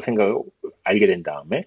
그때 뭐라고 얘기하냐면은, 아니, 내 지금 머릿속에 있는 내가 이제까지 해온 경험과 내가 할 수 있는 생각과 내가 갖고 있는 모든 이 아이디어들이 죽으면 어디로 가는 거지? 하고 진짜로 궁금해하는 대목이 나와요. 음, 저는 그런 거 있잖아요. 분명히 뛰어난 사람들이고 굉장히 새로운 아이디어가 있는 사람들인데 이 사람이, 그리고 또 굉장히 많은 걸 알고 있고, 그 사람이 죽어버리면은 그 모든 게 그냥 사라져버리는 거잖아요, 사실상. 그게 네, 뭐 종교적인 이유로 뭐 영혼이 있다고 믿는다면 또 할 말이 없는 거지만은, 그래도 뭐 영혼이 있다고 해도 저희가 리트리버를 할 수 없는 거잖아요, 데이터를. 맞아요. 그렇다면은, 그러니까 거기서 그 대목에서, 아, 이 사람 내가 죽었을 때 내 머릿속에 있는 것들이 어디로 가지라는 그 궁금한 그 답답함? 음, 저는 거기서 출발한 게 아닌가 싶어요. 그러니까 내가 영원히 살고 싶다는 것도 있겠지만은, 어떤 사람들이 갖고 있는 그 데이터의 양은 엄청날 텐데, 그리고 그 사람이 할 수 있는 일은 굉장히 많을 텐데, 스티븐 호킹만 해도 말씀하신 것처럼. 네. 그렇죠. 그래서 만약에 우리가 그 사람을 계속해서 살려놓겠다 그러면 그 사람한테 좋은 게 아니라 우리한테 좋은 거겠죠. 그럴까요? 그 부분 굉장히 이기적인 결정이라고 생각합니다. 저는 그렇게 네. 되면은. 맞아요. 아니 근데 이게 그 사람이 죽을 때 분명히 예를 들어서 내가 가진 모든 지식과 이런 거를 좋은 쪽으로 쓰게 해달라는 확실한 그런 컨스트레인이라든지 이런 위를 밝혀놓고 가면 모르겠는데 네, 결국에 뭐 정말 잘 나가고 뭐 대단한 사람들 같은 경우는 결국에 그 자신의 가지고 있는 이 프로퍼티를 계속해서 더 불릴 방법을 자본주의의 룰에 맞춰가지고 잘 짜서 자손만대 영원히 자기네들만 잘 먹고 잘 사는 이런 걸 또 꿈꾸는 사람도 분명히 많이 나오지 않을까 약간 이런 걱정은 분명히 들어요. 그리고 이런 게 네, 그런 상상이 맞아요. 현실화된 게 그 넷플릭스 TV쇼 시리즈 중에 있었잖아요. 그러니까 그 자신의 모든 데이터를 업로드한 다음에 몸만 바꿔가지고 계속 다운로드해가지고 영생을 사는 그런 음, 사람들 이야기가 네, 네. 넷플릭스에 있었는데 그게 뭐였지? 잠시만요. 검색을 한번 해봐야겠다. 제목이 뭐였죠? 아 기억이 안 납니다. 뭐였지? 아 네, 그, 네. 네, 한번 나중에 그 페이스북 그 그룹에 올려놓으시죠. 네 알겠습니다. 제가 찾아가지고 네, 저희 오피스아워 네. 페이스북 그룹에 반드시 업로드를. 얼터드 카본. 아, 얼터드가. 네. 네, 심지어 이것도 계속 살면서 주인 시즌마다 막 주인공이 바뀌어요. 근데 그 안에 있는 데이터는 같은 사람 거고 몸뚱아리는 바뀌고. 음, 네, 맞아요. 그렇습니다. 네. 그리고 마지막으로 이건 저 혼자 할 수 있는 얘기 같지가 않은데 그 중국이 디지털 화폐를 실험하잖아요. 네, 그래서 이게 본격화되면서 이 사람들이 다운받아가지고 정말로 사용을 하고 있고, 그리고 실제로 뭐 복권까지 주더라고요. 이거 얼마 다 다운받은 사람들한테 뭐 그중에 몇 명한테 그야말로 나라가 주는 용돈처럼 이렇게 해서 실험을 하기 시작을 했는데 이게 궁금한 거예요, 저는. 이게 사실 디지털 화폐를 왜 크립토커런시로 사람들이 생각을 하고 있었는데, 뭐, 앞으로 계속 발전을 하면은 크립토커런시가 뭐, 현재 사용하고 있는 국가화폐를 대체하지 않을까, 이런 기대를 지난 몇 년 동안 막연하게 하고 있었는데, 진짜로 디지털 화폐가 된 거는 중국에 위헌하더라. 이렇게 된 거죠. 음, 그래서 저는 궁금한 게 좀 많아가지고, 이재희님을 좀 모셔서 좀 이야기를 좀 들어보고 싶습니다. 네, 좋죠. 이재희님 잠깐 올라오시죠?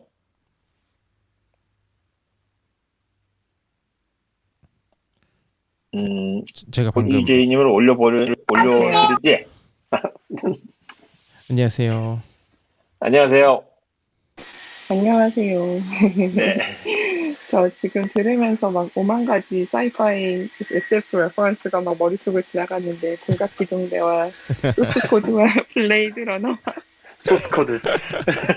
그 소스코드 나오잖아요. 그 사람 네. 사실은 이미 죽었는데 그 네. 사람 그 육체적으로 간신히 살려놓고 그 음, 뇌가 계속 시간 여행을 하게 해서 네.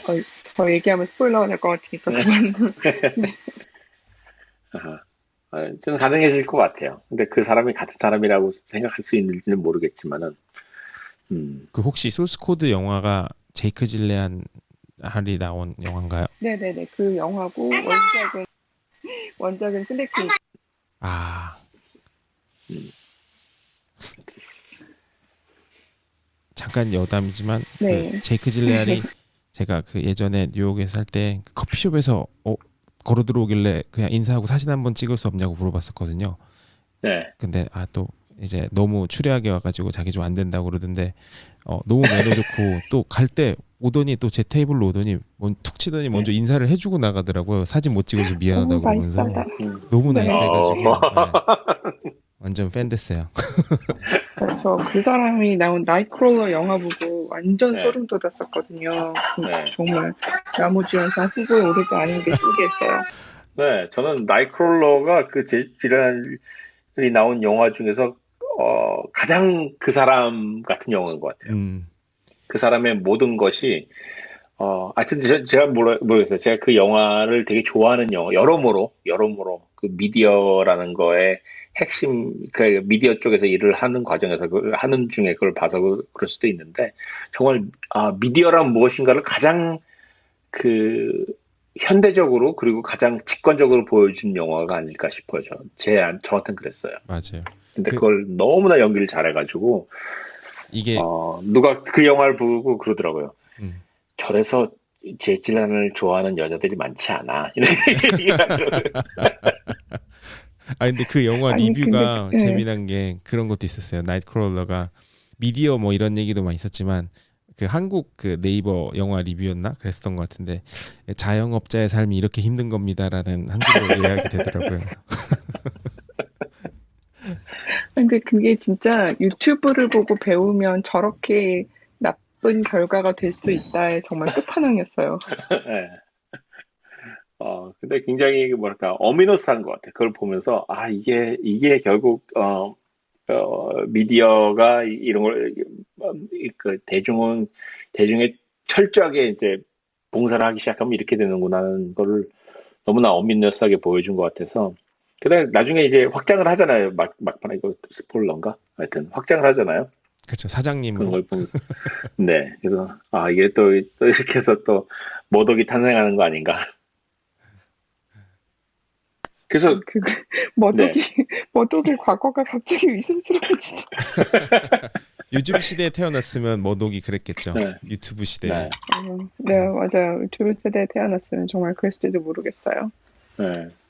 네, 네, 뭐, 재밌는 얘기 너무 잘 네. 들었습니다. 네, 그리고 일론 머스크의 원숭이에 대해서 정재승 교수님이 페이스북에 쓰신 거 혹시 보셨는지 모르겠는데, 저 못 봤어요. 뭐라고 하셨나요? 네, 정재승 교수님께서 사실 그 정도의 연구가 그 전에 이루어지지 않았었던 것이 아닌데, 그 네. 기존 연구자들의 거의 이제 십몇 년에 걸쳐서 했던 연구를 이 회사가 그렇게 빨리 따라잡았다는 게 자기는 너무 놀랍고, 그렇다는 이제 코멘트를 해주셨어요. 네. 저는 사실 그런 연구들이 실제로 장애인들에게 도움이 될 것인가라는 질문에 대해서 약간 궁금한데, 그러니까 제가 이걸 그냥 궁금하게 생각하는 부분이 청신경 같은 게 보통 이제 네. 청력이 약하신 분들은 많이 퇴화되는 경우가 있어서 이게 신경에서 오는 전기 신호를 읽고 그 신호를 모델링해서 액션으로 옮겨주는 건데 장애가 있으신 분들은 혹시 전기 신호 패턴이 정상인이랑 많이 다르지는 않을까? 그리고 장애가 있으신 분들 사이에서도 차이가 많이 있으면 어떻게 하지? 왜냐면 이게 모델링을 결국 데이터를 가지고 모델링을 하는 거니까 네. 들어온 데이터를 흉내내는 게 최선이잖아요.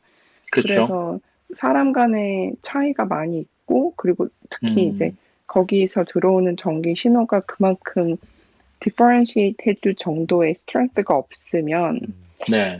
사용 가능할까? 저는 그 부분이 너무 궁금한데 아직 이제 이게 워낙 사람을 대상으로 할 수는 없고 동물 실험도 장애가 있는 동물을 가지고 하기는 너무 어려울 거고 그래서 근데 저는 그걸 네. 보면서 만약에 이재희님 말씀하신 것처럼 그렇게 다르면은 그 심은 사람 환자마다 굉장히 테일러드된 무슨 캘리브레이션 할 수 있지 않을까 하는 생각을 좀 했어요. 네, 그럴 경우에 이제 가격이 너무너무 비싸지는 거라서 그렇죠. 네, 그래서 저는 그 부분이 사실 왜냐면 양산이 돼야 가격이 내려가는데 양산이 되려면 한 개를 만들어서 많은 사람이 쓸 수 있어야 되잖아요. 맞아요. 네. 그래서 저는 그 부분이 궁금해요. 그러니까 이게 뭐 나쁘게 네거티브한 그런 생각이 아니라 정말 진심으로 그러면 좋겠는데 저는 이제 AI나 머신러닝 같은 거를 이제 데이터 드리븐으로 많이 보니까 네. 우리 그런 말 셀프에서 많이 하는데 garbage in, garbage out이라고. 근데 그게 정말 쓰레기란 얘기가 아니라 내가 네. 목적하는 데이터랑 맞지 않으면 제가 네. 아무리 데이터가 많아도 사실은 원하는 성능이 안 그렇죠. 나오는 거니까 맞아요. 그래서 네. 그 부분이 너무 궁금해요. 정말 이게 트랜스퍼러블 할 것인가 양산이 가능할 것인가 이게 너무 궁금해요. 제 개인적인 생각은 그래서 그 되게 특정 부분의 섹터를 잡아서 먼저 공략을 해 들어가면서 거기서 발전을 조금씩 시켜 나가지 않을까. 뭐 너무나 당연한 얘기지만 뭐냐면 말씀하신 것처럼 그 워낙 변수도 많고 이런 거를 커스터마이제이션이나 캘리브레이션의 한계가 있기 때문에 분명히 어떤 특정 섹터에서 시작을 해가면서 그 일단 B2C 영역으로까지의 진출은 시간이 상당히 걸리겠지만 뭔가 많은 기능의 수행보다는 하나를 좀 딥하게 파는 그런 쪽으로 가지 않을까 약간 그런 생각은 들어요. 그렇죠. 사실 뭐 알파고 전에 체스 만드는 AI가 있었고 그렇게 이제 하나씩 도장 깨면서 네. 네. 근데 사실 이 얘기를 하라고 저를 부르신 게 아닌데 궁금하신 걸 아니요. 물어봐 주세요. 네. 네. 네, 아주 재밌게 들었습니다. 그 계속 얘기를 하고 싶지만 또 저도 궁금한 게 있어가지고 디지털 화폐 가지고서 지금 중국이 시작을 하니까 미국에서도 디지털 화폐 빨리 도입을 해야 된다고 얘기를 하는데 저는 일단 궁금한 게 디지털 화폐가 작동하는 방식이 이것도 블록체인일까요? 네, 지금 현재 중국에서 제안하고 있는 거랑 이제 어, 인도라든가 몇몇 나라에서 얘기하고 있는 디지털 화폐는 블록체인을 기반으로 하고 있어요. 아, 그러면은 근데 뭐 그게 크립토는 아니지만은 블록체인으로 하기 때문에 그만큼 뭐 안전하다고 생각을 할 수가 있는 거겠죠? 아니요, 블록체인의 그러니까 안전성이라는 게 두 가지일 텐데, 네, 블록체인이 흔히 얘기하는 위변조 저항성을 가지고 있는 거는 제가 뭐 10번 블록을 가지고 있으면 1, 2, 3, 4, 5, 6, 7, 8, 9번의 내용을 바꾸면 제가 그 내용이 바뀌었다는 걸 알아차리기 쉽다는 점에서의 위변조 저항성이고요. 네, 그런 점에서의 안전성은 이제 중앙 집권형, 중앙 정권이 주도하는, 정부가 주도하는 형의 암호화폐여도 마찬가지로 그런 혜택을 받을 수 있지만, 우리가 네, 또 다르게 지금 블록체인을 기반으로 한 암호화폐의 안정성의 큰 부분은 사실은 탈중앙화된 화폐이고 사용자가 굉장히 많다는 거에 기반한 네, 안정성이 또 따로 있는 건데, 음, 중앙에서 이제 정부에서 주도하는 경우에는 중앙을 믿어야만 하죠. 정부를 음, 믿지 않고서는 이제 거기서 오는 안정성이라는 건 기대할 수 없죠. 음. 근데 미국도 사실상 도입을 할 수가 있을까요? 네, 미국도 실제로 도입을 할 생각이 없지는 않고 그런 네, 관련 연구도 계속하고 있고 이게 기술의 문제가 아니라 네, 어, 기축통화의 힘을 어떻게 유지할 것인가라는 질문이 더 저는 큰 질문인 것 같은데 네, 지금 이런 블록체인을 기반으로 한 암호화폐의 성격을 가진 디지털 화폐를 정부가 주도해서 이렇게 빨리빨리 진행하고자 하는 나라들에는 되게 두 가지 목적이 기술 밖에, 기술 이외의 네, 목적이 있다고 할 수 있는데, 하나는 이제 투명성이죠. 왜냐하면 네. 이거는 지갑 그 들여다보고 싶다는 거죠? 지갑을 들여다보는 거는 사실 지금도 이제 금융 관련한 법을 네, 개정하면 되죠. 그거는 네, 영장을 발부하지 않아도 간단한 형식만 거치면 정부가 그 안을 들여다볼 수 있게 해달라라고 하는 거는 이제 뭐 지금 예를 들면 미국에서는 코인베이스에 가서 제가 특정 사용자의 거래 내역을 빼달라고 하려면 영장이 필요하거든요. 근데 네, 영장이 필요 없이 할 수 있었던 시기가 이제 9/11 후에 이제 어느 정도 음, 리즈너블한 의심이 있으면 그래도 된다라고 한 시기가 일시적으로 있었던 거고. 네, 그러니까 그거는 사실은 암호화폐를 쓰느냐 안 쓰느냐의 문제는 아니고, 네, 근데 이제 중앙에서 이렇게 했을 때 하기 좋은 것은 현금을 들고 있는 사람들의 경우에 음, 그 우리나라도 60년대 화폐 개혁이 그런 역할을 한 적이 있는데 좀 더 누가 얼마만큼의 돈을 가지고 있고 그게 어떻게 움직이는지 큰 흐름을 추적하기가 좋아져요. 왜냐하면 음, 블록체인에 기록이 되니까 네, 블록체인에 기록된 거는 사실은 중앙 정부에서 주도하는 거는 이 거래 네, 내역이 누구나 볼 수 있는 거래 내역이 되는 게 아니라 중앙 정부와 이제 관련 부처가 보기 쉬운 내역이 되는 거거든요. 네, 그러니까 그런 경우에 추적이 너무나 쉬워진다는 점에서 예를 들면 제가 지금 현금으로 US 달러로 얼마만큼의 돈을 가지고 있다고 해봐요.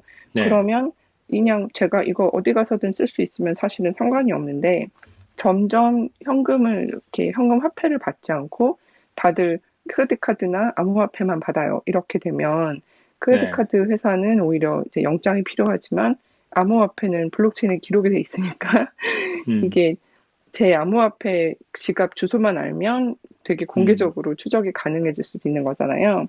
네, 그러니까 중국 같은 경우에 그런 내부적인 동력이 있지 않나라는 생각을 이제 저 혼자 절대 이건 음, 공식적인 건 아니고 저 네, 혼자 개인적으로 그런 게 있을 수도 있겠는데라고 생각하고 뭐 베네수엘라라든가 뭐 인도라든가 특히 이런 데 이제 부정부패가 좀 있었던 경우에 그러면 또 이렇게 자금 추적이 쉬워지면 또 좀 이렇게 정치적으로 이용할 수 있겠죠.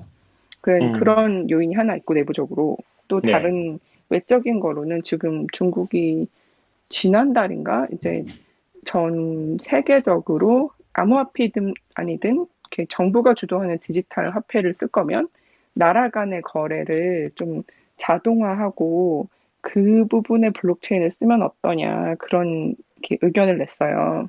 중국이요. 네.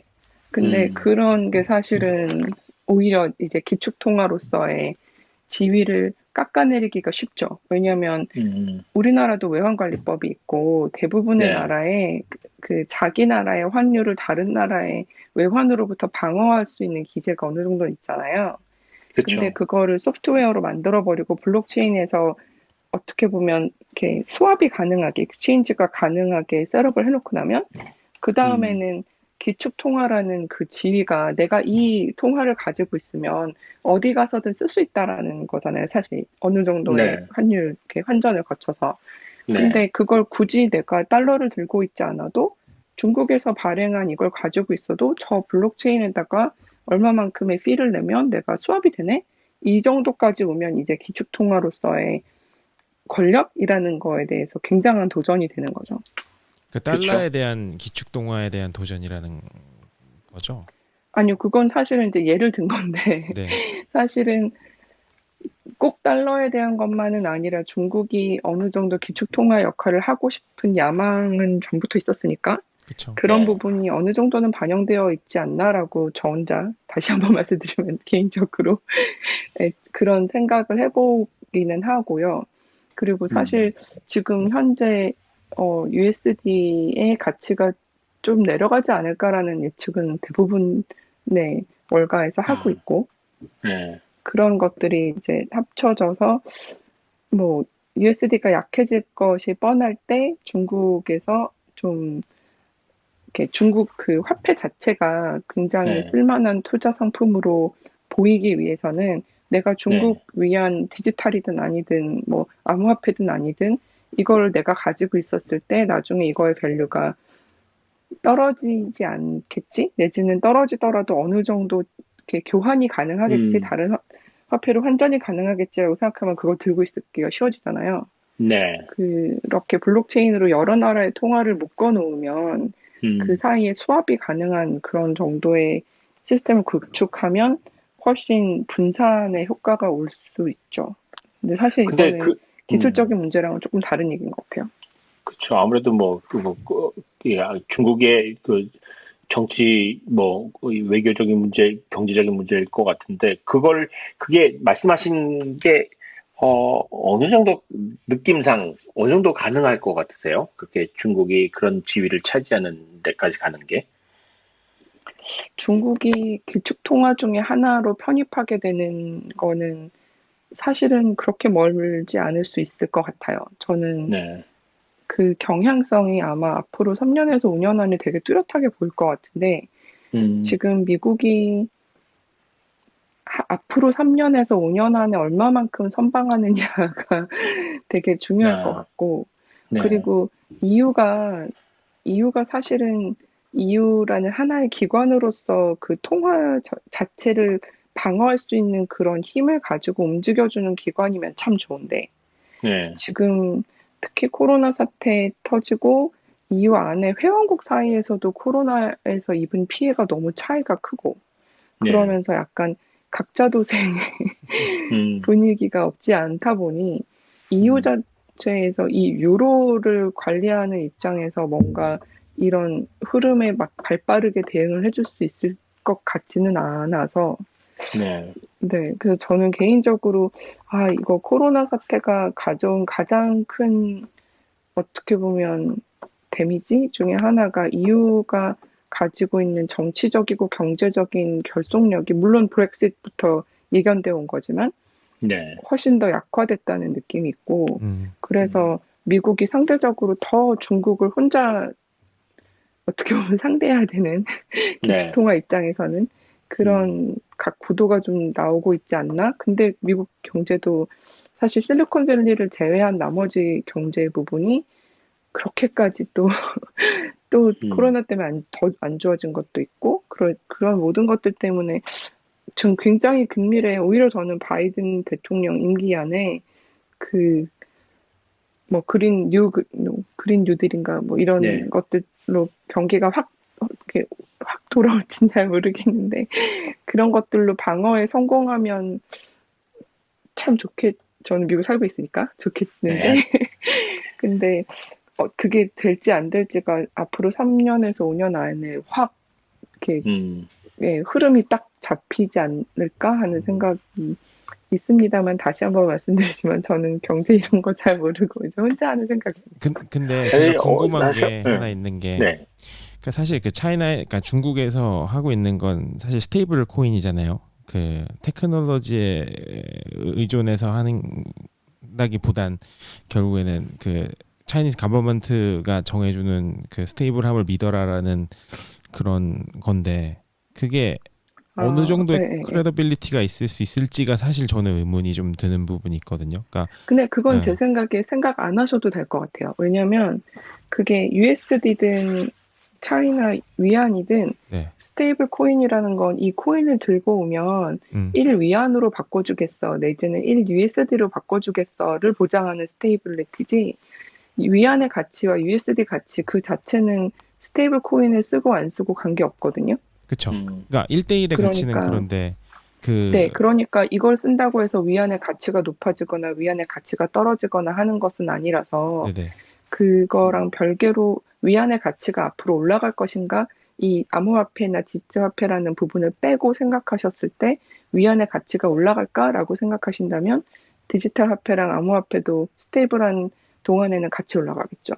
네, 근데 그 부분에 음, 대한 질문보다 오히려 네, 약간 그 확장성의 측면에서, 그러니까 중국이 되게 네, 이런 부분, 그러니까 영향력을 그러니까 다른 컨티넨트로 높이기 위해 가지고 기축 네. 통화가 사실상 필요한 부분인데 그러려면은 양적으로 많이 뽑아내야 되다 보니까 근데 이제 양적으로 뽑아내도 결국에는 이게 실질적으로 기축 통화가 아니기 때문에 뽑아내는데도 한계가 있고 유통에도 한계가 있어서 이걸 디지털로 어떻게 보면 만회해보고자 하는 게 좀 큰 부분이 있다라고도 들었는데 이런 측면에서 그들의 어, 그러한 뭐랄까 제 개인적으로 그냥 생각의 나래를 펼쳐봤을 때 이게 아무리 네. 스테이블 코인이라고 주장을 해도 그거를 이제 정부의 입맛대로 늘리고 불리고 하는 게 불가능할까라는 의심도 조금 들 때가 있어요. 왜냐하면 중국의 많은 기업들, 특히 뭐 공기업이라든지 사기업이라든지 통틀어서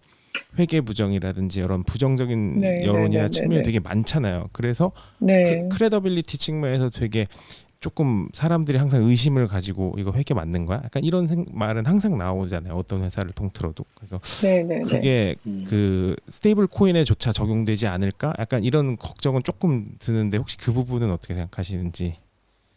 네, 지금 말씀하신 거에 두 가지 대답을 할 수 있을 것 같은데, 사실 우리가 어떤 화폐 유통량을 늘릴 때 그 화폐가 실제로 마켓에 현금으로 도는 그 양보다는 숫자로 도는 양이 훨씬 많잖아요. 네. 네. 그래서 그런 점을 생각했을 때 디지털 화폐를 쓰지 않아도 사실은 거래는 어차피 숫자로 움직이는 거라서 음, 중국 정부가 마음만 먹으면 양을 늘려서 더 많이 뭐 이렇게 찍어내는 것, 그러니까 디지털 화폐를 쓰지 않아도 어차피 모든 거래는 숫자로 움직이고 있기 때문에 그거에 영향을 그렇게 크게 받을 것 같지는 않은데, 오히려 말씀하신 그 중국 경제가 특히 이제 공산당이 집권당이라는 점에서 그 경제 자체의 불투명성에 대한 불안감은 당연히 존재하는 거고, 음, 어, 아까 했던 얘기를 자꾸 되풀이하게 되는 것 같은데, 저는 그 불안감이나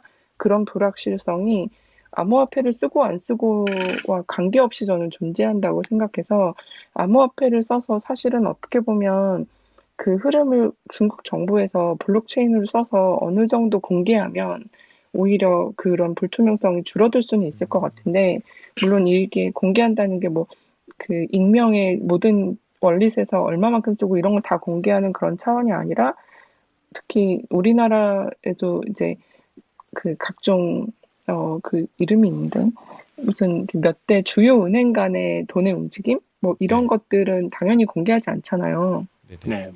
근데 정부에서는 그걸 다 알고 있죠. 그래서 음, 중국에서도 그런 기관 간의 세틀먼트를 아마도 블록체인을 이용해서 할 텐데, 그런 기관 간의 세틀먼트를 정부에서 블록체인으로 관리한다고 해서 밖으로의 투명성이 높아지는 것은 아니고, 오히려 중국 정부가 내부에서 이렇게 국내에서 돈의 흐름을 더 빨리 파악할 수 있어서 어떻게 보면 장악력이 더 좋아질 것 같거든요. 음, 그래서 이 디지털 암호화폐 블록체인의 이런 세틀먼트를 다 블록체인에 기록하는 이런 변화가 와서 정부가 기업에 대한 통제가 오히려 더 강해지고, 그것 때문에 중국 경제에 대해서 불안감이 더 커질 수 있다라든가, 오히려 반대로 지금 중국의 기업들의 부패가 너무 심한데 뭐 공산당에서 그걸 더 확실하게 잡아줄 거야라고 기대해서 더 불안감이 줄어들 수도 있지 않을까. 저는 이 둘 중에 뭐가 음, 맞을지는 솔직히 잘 모르겠는데, 어, 음,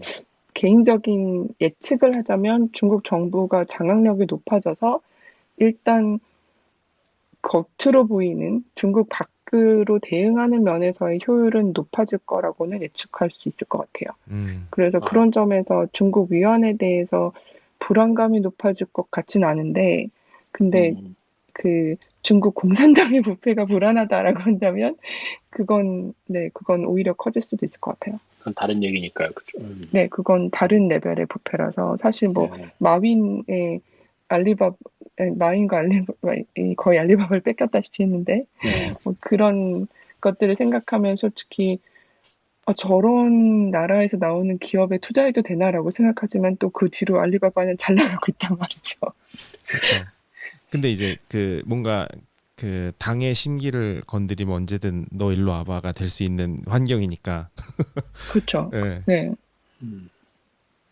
제가 참 한 가 알 수 없죠. 궁금했던 거 하나만 더 여쭤봐도 될까요? 네, 네, 네. 커런시가 주제가 되는 바람에 제가 이 궁금했던 게 생각이 난 건데요.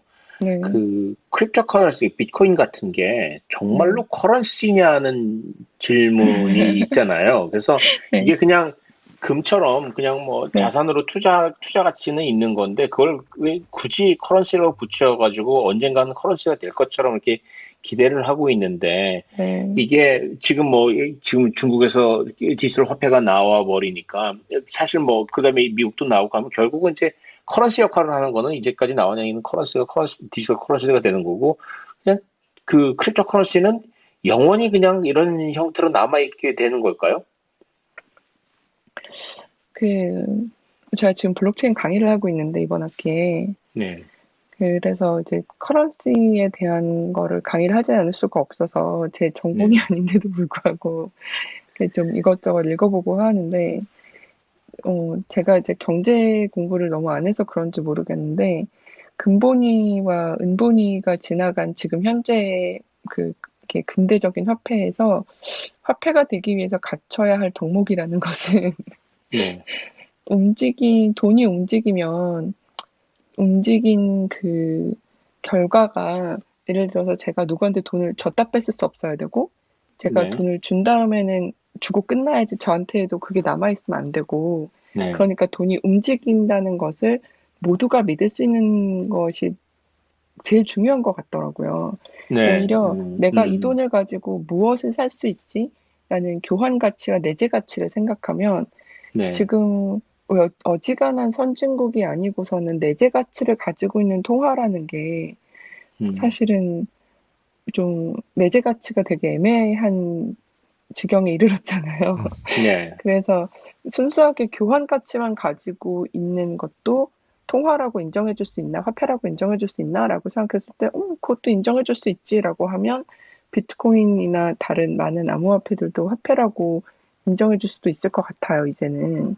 어, 그래서 이제 코인베이스의 상장이 가지고 있는 의미가 어떻게 보면 이게 화폐다라는 것은 좀 약간 소문답스럽긴 한데 이게 화폐다라는 건 사람들이 이걸 가지고 교환 가치를 위해서 사용할 것이다라는 믿음을 그 네, 어느 정도 사회 전반적으로 합의가 이루어진다라는 게 저는 이게 화폐다라는 거랑 거의 같은 말인 것 같아요. 그 사람들이 그렇게 생각했기 때문에 사람들이 그렇게 믿기 때문에 이 비트코인이 화폐 역할을 지금은 할 수 있고, 그리고 당분간 화폐 역할을 할 수 있다고 믿는 사람들이 그만큼 많기 때문에 코인베이스가 오늘 상장해서 뭐 30% 올라간 걸로 종가가 마감했나 그랬던 것 같은데, 네. 그런 어떻게 보면 상당히 뭐 좋은 형태로 상장을 했잖아요. 네. 사실 이게 코인베이스는 암호화폐가 거래되는 거에서 받아오는 수수료가 정말 거의 제일 큰 수익 모델인 회사인데, 그 회사에 대한 이만큼의 믿음이 있다는 건 이 암호화폐가 어쨌거나 전자자산으로서의 가치를 지닐 거라고 믿는 사람들이 그만큼 많다는 얘기라는 생각이 들었거든요. 그래서 이게 화폐냐라고 물으시면 사람들이 화폐라고 믿으니까 화폐겠죠. 사실 조개 껍질도 잘 화폐라고 믿으니까 화폐였던 거잖아요. 근데 그 말씀 들으니까 믿음이 완전히 네. 그 유발 믿음이 하라리 생각이 상장인 것 같아요. 나가지고 네, 진짜. 그러니까 진짜 네. 저는 코인베이스 상장이 보여준 가장 한 줄로 코인베이스 상장의 의미를 정리하라고 하면, 사람들이 진짜 이제 암호화폐가 전자자산이라고 믿는구나라고 요약할 수 있을 것 같아요. 그래서 근데 이 평가액이 되게 네. 편차가 여전히 크잖아요. 네. 어떤 기관에서는 여전히 너희들의 평가액은 50억 달러 수준이다. 근데 어디서는 2천억 달러 수준이라고 평가를 내리기도 하고. 네네네네. 그래서 네. 이 갭이 여전히 큰데 말씀하신 것처럼 그러한 사람들이 인지적인 측면에서 확실히 달라진 것도 맞는 것 같고, 저는 근데 이런 생각도 들어요. 그러니까 이런 트랜잭셔널 그런 케이퍼빌리티에 대한 부분보다 그 밸류 스토어링 측면에서, 그러니까 가치를 보관하는 측면에서의 기능이 워낙 압도적이잖아요, 현재는. 그래서 이게 네. 경쟁 상대가 커런시가 아니라 골드지 않나라는 생각은 항상 갖고 있긴 한데. 네. 저는 비트코인의 경쟁 상대는 골드다에 100% 동의합니다. 그게 뭐였지? 마켓캡 비교한 걸 올해 초에 봤었는데 그 골드 마켓캡 10%를 따라잡았다고 하더라고요, 비트코인이. 그래서 그리고 비트코인은 특히나 채굴할 수 있는 양이 정해져 있는 코인이라서 그런 점에서 그래서 지금 다른 암호화폐는 거의 이제 시큐리티로 분류가 될 가능성이 많은데, 비트코인은 커머디티로 분류가 될 수 있는 가능성이 높은 이유가 그거죠. 맞아요. 근데 저는 개인적인 생각이지만 이거 사실 여쭤보고 싶어요, 두 분한테도. 금이 좋으신지 비트코인이 좋으신지, 약간 그 개인적인 선호도 뭔가. 근데 저는 개인적으로 금보다 비트코인이 난 것 같아요. 모르겠어요. 뭔가 아니 막 노예들을 써가지고 막 그 여전히 아프리카에서는 금광 채굴하려고 난리도 아니고 막 아마존 다 태우고 막 여전히 이러잖아요. 그런 거 보면 차라리 그냥 그래픽 카드 태우는 비트코인 채굴이 낫지 않나, 뭐 이런 생각도 들고. 근데 제가 이건 농담이니까 농담이라는 걸 전제하고, 비트코인 채굴을 위해서 낭비해야 되는 전력이 1년에 아일랜드라는 나라 하나가 쓰는 전력보다 더 많은데, 그 전력을 소비하기 위해서 불태워지고 있는 많은 아마존에 그런 그 환경에 미치는 악영향 이런 걸 생각하셨을 때도 비트코인이 더 좋으신가요? 빨리 다 캐버리면 되지 않을까요? 얼마 안 남았잖아요. 네. 진짜 사실 제가 그래서 농담이라는 걸 전제하고 말씀드렸던 이유가, 이게 영원히 계속 이렇게 간다고 하면 또 다른 얘기인데, 많은 분들이 이렇게 이제 채굴은 영원하진 않을 거니까 괜찮지 않을까라고 생각하시는데, 사실은 그 비트코인 채굴이, 코인의 채굴이 다 끝난 뒤에도 비트코인 블록체인이 계속되려면 전력은 계속 들어갑니다. 그래서 또 하나 주제로 넘어갈 수도 있겠지만 아마 오늘 시간 여건상 안 될 것 같기도 하고요. 그런 원자력에 대한 얘기도 앞으로 되게 많이 나오고 있는 것 같아요. 그래서 과연 인간이 원자력을 버릴 수 있을 것인가에 대한 개인적으로는 뭐 되게 어려운 주제인 것 같습니다. 그런 부분들도. 엄청 어렵죠. 뭐 사실 뭐 원자력 가지고는 너무나 그걸 바라보는 시각이 상반된, 둘 다 환경을 생각하는 사람들 사이에서도 너무나 반대되는. 그러니까 어느 단계에서는 여기서부터는 거의 종교적인 싸움 같은 느낌이 드는 거예요. 그래서 이걸 굉장히 어떻게 감정적으로도 굉장히 뭐랄까, 이게 많은 인베스트가 된 상황이라 양쪽에서 다 생각을 바꾸려고 하지 않는 것 같아요. 저는 그게 숫자로 설명할 수 없는 거라고 생각하는데, 예를 들면 네, 존슨앤존슨 백신이 700만 명 중에 6명에게 부작용이 있었는데 일단은 멈췄잖아요. 네, 근데 그 영국 같으면 이제 30세 미만에게는 존슨앤존슨을 맞히지 않는다. 뭐 이런 가이드라인도 있었고, 그런 게 사실은 다 리스크를 비교해서 어느 쪽의 리스크가 더 큰가를 따져서 하는 건데, 네, 근데 어, 아까 말씀하셨던 그 차를 타는 거, 비행기를 타는 거, 그런 많은 것들도 확률로 따져서 우리가 결정하지 않잖아요.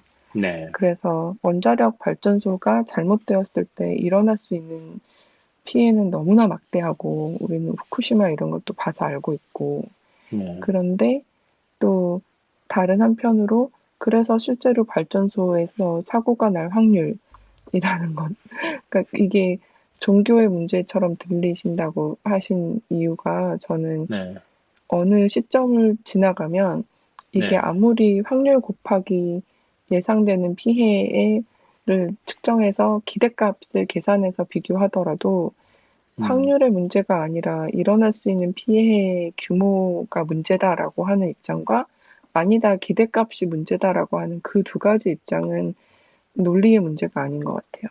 맞아요. 예, 저 동의합니다. 100% 동의합니다. 그 단계에서부터는, 네, 결국 뭐, 합의의 문제일 것 같고, 저는 궁극적으로는 민주주의의 문제로 돌아갈 것 같고, 근데 아직 민주주의도 이렇게 제대로 확립이 되지 않은 인류 사회에서, 너무 어려운 문제인 것 같아요. 이번에 그 제니퍼 더드나가 나오는 오토라이 네, 잭슨의 전기를 읽었는데, 네, 그 코드 브레이커라는 책인데 한번 안 보셨으면 보시는 것도 재밌는데, 아, 거기 그 책에, 네, 네. 제 그 와이프가 화면이 더드나 얘기를 엄청 해가지고, 자기 네. 직접 봤는데, 막 너무나 매력적인 사람이라 완전 그래가지고, 제가, 카리스마 넘친대요. 저희 그룹에 그래서, 포스팅 해주세요. 아, 네, 네, 네, 네. 그 책에 나오는 말이, 이제 네, 유전자 편집이 가능해졌는데, 특히 네, 이제 태아는커녕 이제 수정란 상태에서 편집이 가능해졌잖아요.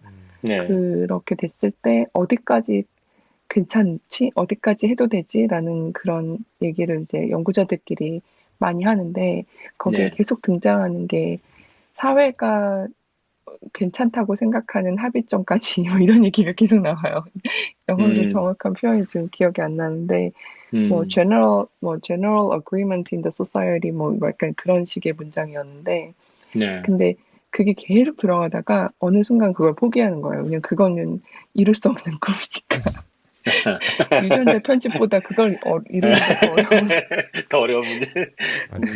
그래서 민주주의로 합의를 해서 사회가 그걸 합의를 통해서 하는, 그게 물론 너무나 당연히 제일 좋은 결말인데, 네, 그게 너무 어렵단 말이죠. 제가 지금 비잔틴 오류 허용 합의 알고리즘 수업하는 중인데, 네, 합의는 진짜 어려운 것이에요.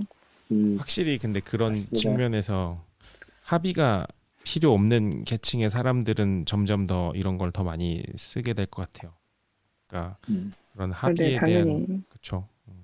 그 사람들한테는 이게 그 합의의 문제가 아니라 when의 문제잖아요. 언제 어베일러빌리티가 열리냐 약간. 아니요, 사실은 when도 아니고 where의 음. 문제일 수도 있어요. 그쵸, 맞아요. 음, 네, 어느 나라에 가면 이걸 할 수 있을까? 스템셀 지금도 주사 맞으러 다니는 기술적으로, 것처럼. 네, 지금도 기술적으로는 가능한 부분이 너무너무 많아서, 네, 네, 네, 사실 where, 그 정말 네크로폰테의 말을 계속 생각하게 되는데, 음, 미래는 이미 와 있고, 다만 네, 편재할 뿐이라고, 이렇게 골고루 퍼져 있지 않다고, 네. 그 책 읽으면서 그 말 계속 생각났어요. 맞네요. 아, 제가 제일 좋아하는 말 중에 하나입니다. 지금 같이 살고 있는 사람들 사이에서도 15세기에 살고 있는 사람들이 있고, 그쵸. 23세기에 살고 있는 사람들도 있다고 생각하고, 그렇죠. 그 어디선가는 또 그 한국 드라마처럼 그 시지프스처럼 그 타임머신 타고 돌아오신 분들도 계실 수도 있고. 오늘 네, 이야기가 하다 보니까 네. 계속 사이파이 쪽으로도 은근 빠지는 것 네. 같아요. 언제 한번 사이파이 얘기를 직접 본격적으로 한번 공각기동대가 유튜브에 모르더라고요. 음, 고맙게 동대. 그 공각기동 네, 얘기를 잠깐 하시니까 또 아니에요. 오늘 또 여기 또 얘기 꺼내면 한 2시간 더 해야 될 것 같습니다. 다음 기회로 넘기도록 하죠. 네. 네. 벌써 35분 40분이 돼 가네요. 네, 아유, 오늘도, 오늘 사실, 오늘은 저희가 또 몇 가지 이야기를 추가적으로 이재인님과 하느라 참여할 수 있는 시간을 여는 부분을 하지 못했는데, 다음 주에는 또 많은 분들과 이야기 나눌 수 있도록 다양한 주제 또 시간 마련해 보면 또 좋을 것 같아요. 예, 오늘 좋은 말씀 나누신 이재인님 다시 한번 감사의 말씀을 드리고요. 감사드립니다. 예. 아니요, 제가 말이 너무 많아가지고 다른 아니요, 분들 계속 못 올라오셔서 죄송해요. 아니요. 계속 와주시고요. 네. 계속 재밌는 얘기 계속 나누죠. 네. 저희 또 방송은 저희 항상 제가 저희 오피스아워 페이스북의 그룹에 업로드가 되는 대로 바로 공유해드리고 있으니까요. 저희 오늘 나눈 내용들 혹시 기사로 혹은 그런 링크들로 만나 보시고 싶으신 분들은 페이스북 가셔서 오피스아워 치시면 저희 그룹 뜨니까요. 거기 가입해 주시면 더 많은 정보들 확인하실 수 있을 것 같습니다. 네, 그럼 오늘 방송은 여기까지 하고 마쳐도 좋을 것 같아요, 상현님. 네. 네, 좋습니다. 네, 수고 많이 하셨습니다. 수고하셨습니다. 네, 들어가세요. 네, 다음 주에 또 다음 주에 봐요. 뵙겠습니다. 예. 네.